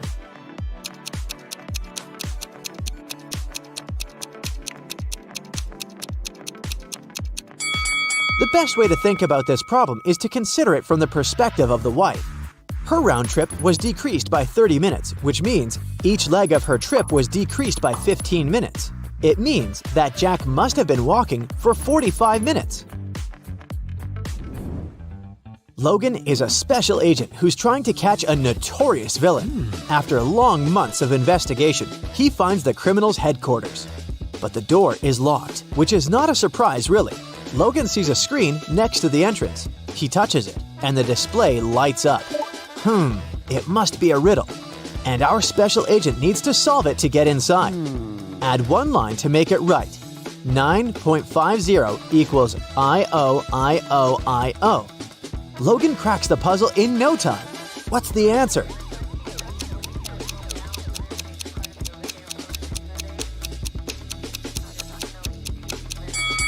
$9.50 equals IOTOIO. The door opens and the man steps into a dark corridor. After walking for some time, Logan notices another door. A code lock again. The man also spots a calendar hanging on the wall. At the bottom, there are several letters, M, F, W. After connecting the dots, the special agent figures out the code. What is it?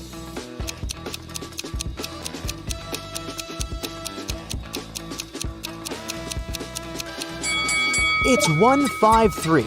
The letters stand for the days of the week: Monday, Friday, and Wednesday. Monday is the first day, Friday is the fifth, and Wednesday is the third one. Look at these two families. Which one is fake? What do you think?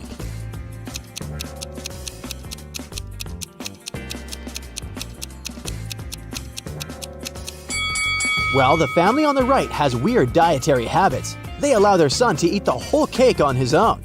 But maybe they just don't care about healthy eating. The family on the left, though, seems to be perfectly fine. But have you spotted a USB port covered by the necklace the mother of the family is wearing? She's a robot, and all this family thing is just a joke. Now, look at these prisoners. Who is more likely to escape?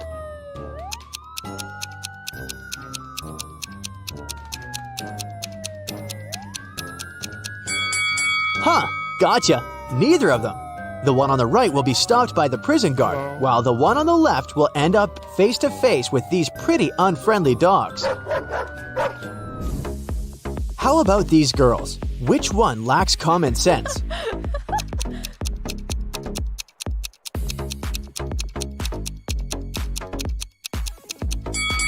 That was another tricky question. Both of them aren't the brightest bulbs in the chandelier. The one on the left is going to post a photo of her credit card on her social media. And the one on the right is going to share the details of her ID and plane ticket with her followers. That's incredibly unsafe. Oh my god! It was the first day of school when the principal's wallet went missing. There were 3 suspects: the gardener, the math teacher, and the coach. Oh no! Here's what they said. The gardener was mowing the front lawn. The math teacher was checking the surprise test he'd given his students. And the coach was meeting new people who wanted to join the school's soccer team. Who took the wallet?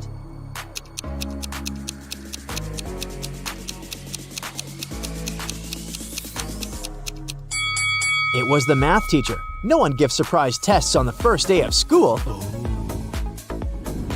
Look at these women. Can you figure out which one isn't pregnant?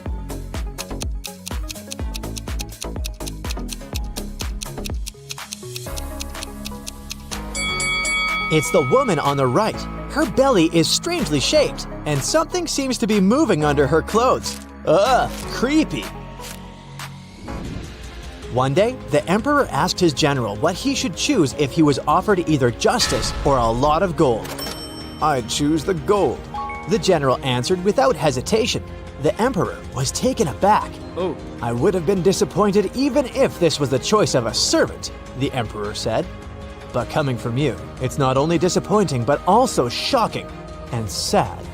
But the general justified his answer to the enraged and hurt emperor without a problem. What did he say?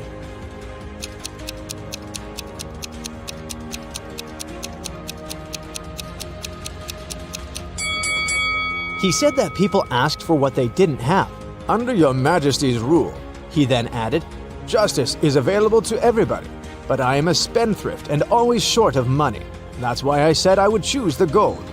The answer pleased the emperor, and his respect for the general was restored.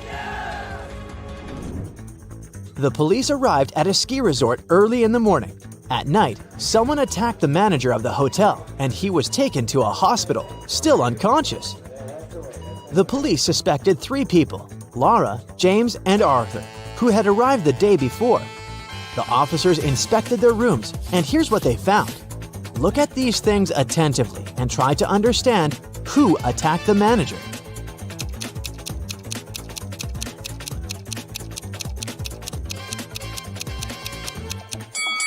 It was Arthur.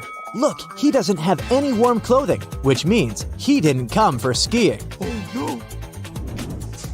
Allison is a big boss in an international company. One day, she's hurrying to an important meeting when she notices the documents she needs haven't been printed out, but she's asked at least 3 of her subordinates to do it. Ian says he's just returned from the supermarket because they've run out of coffee beans. Robert claims he's been terribly busy drafting a new contract. And Alice answers she's been in the kitchen preparing snacks and making coffee for the meeting. Who's actually forgotten about the task and is making up excuses at the last moment?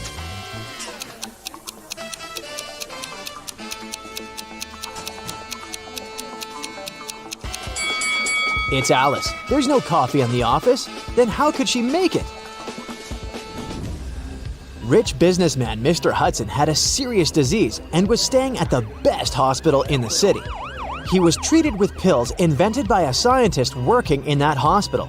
Mr. Hudson was feeling better and better and was getting ready to be discharged. But then, one morning, he was found in critical condition. The police had 4 suspects: the cleaner, the businessman's nurse, his assistant, and the scientist. The cleaner said that Mr. Hudson liked when his room was tidy, so she came every day to clean it. The nurse said that she gave Mr. Hudson's injections every morning, and they had even become friends.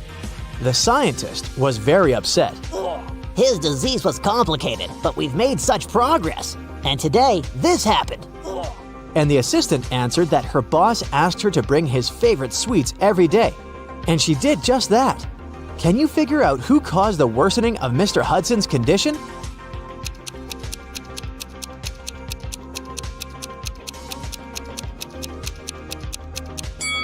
It was the nurse. Mr. Hudson was treated with special pills.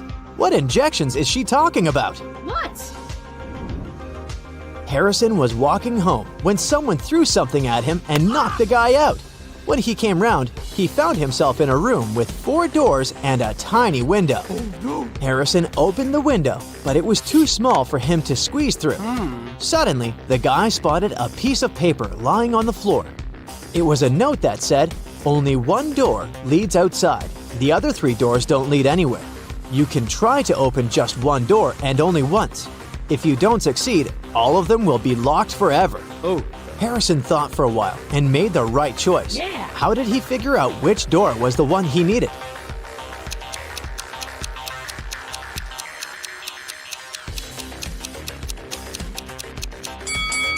He opened the window.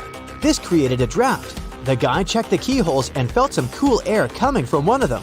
It was the door to freedom. Detective Sheldon Copper was resting at a beach resort when an unpleasant accident happened there.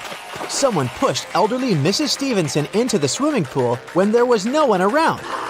But this someone didn't know the lady was once the best swimmer at her university and she never stopped practicing. So it wasn't difficult for her to cross the swimming pool and get out of it at the other side. Sheldon asked the lady if she had seen the attacker. She didn't, but she was sure it was someone who knew she'd just received a huge inheritance. The detective needed to talk to 3 people. They were Mrs. Stevenson's son, Terry, her granddaughter, Gloria, and her niece, Judy. Terry said, "These days, I've been very busy. Something urgent came up at work. I don't even have time to leave my room to go for breakfast or dinner." Gloria asked Sheldon to keep her secret. She was seeing a waiter she had met at a beach cafe. If her relatives found out, they would be furious. And Judy told Sheldon she'd taken a car to go shopping in the city center. Who's lying?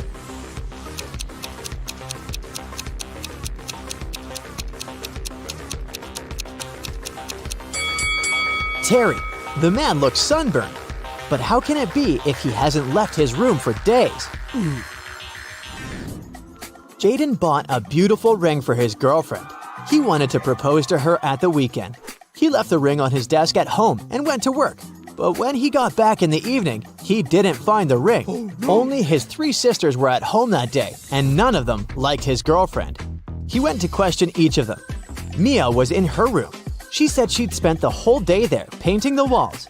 Emily was in the kitchen. She answered that she'd been cooking a birthday cake for her friend. And the youngest, Nora, was in the garden. She said she'd been planting roses. It didn't take Jaden long to figure out who had taken the ring. Do you know who it was?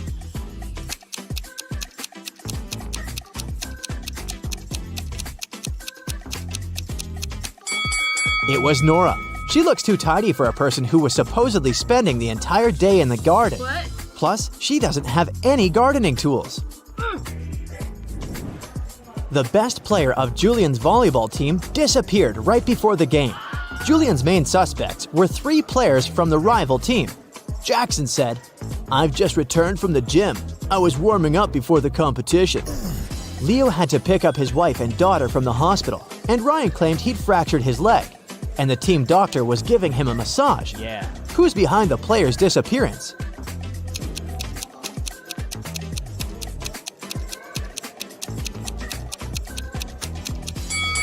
It's Ryan. Getting a massage when your leg is broken? Really? Can you figure out the answer to this Rebus riddle?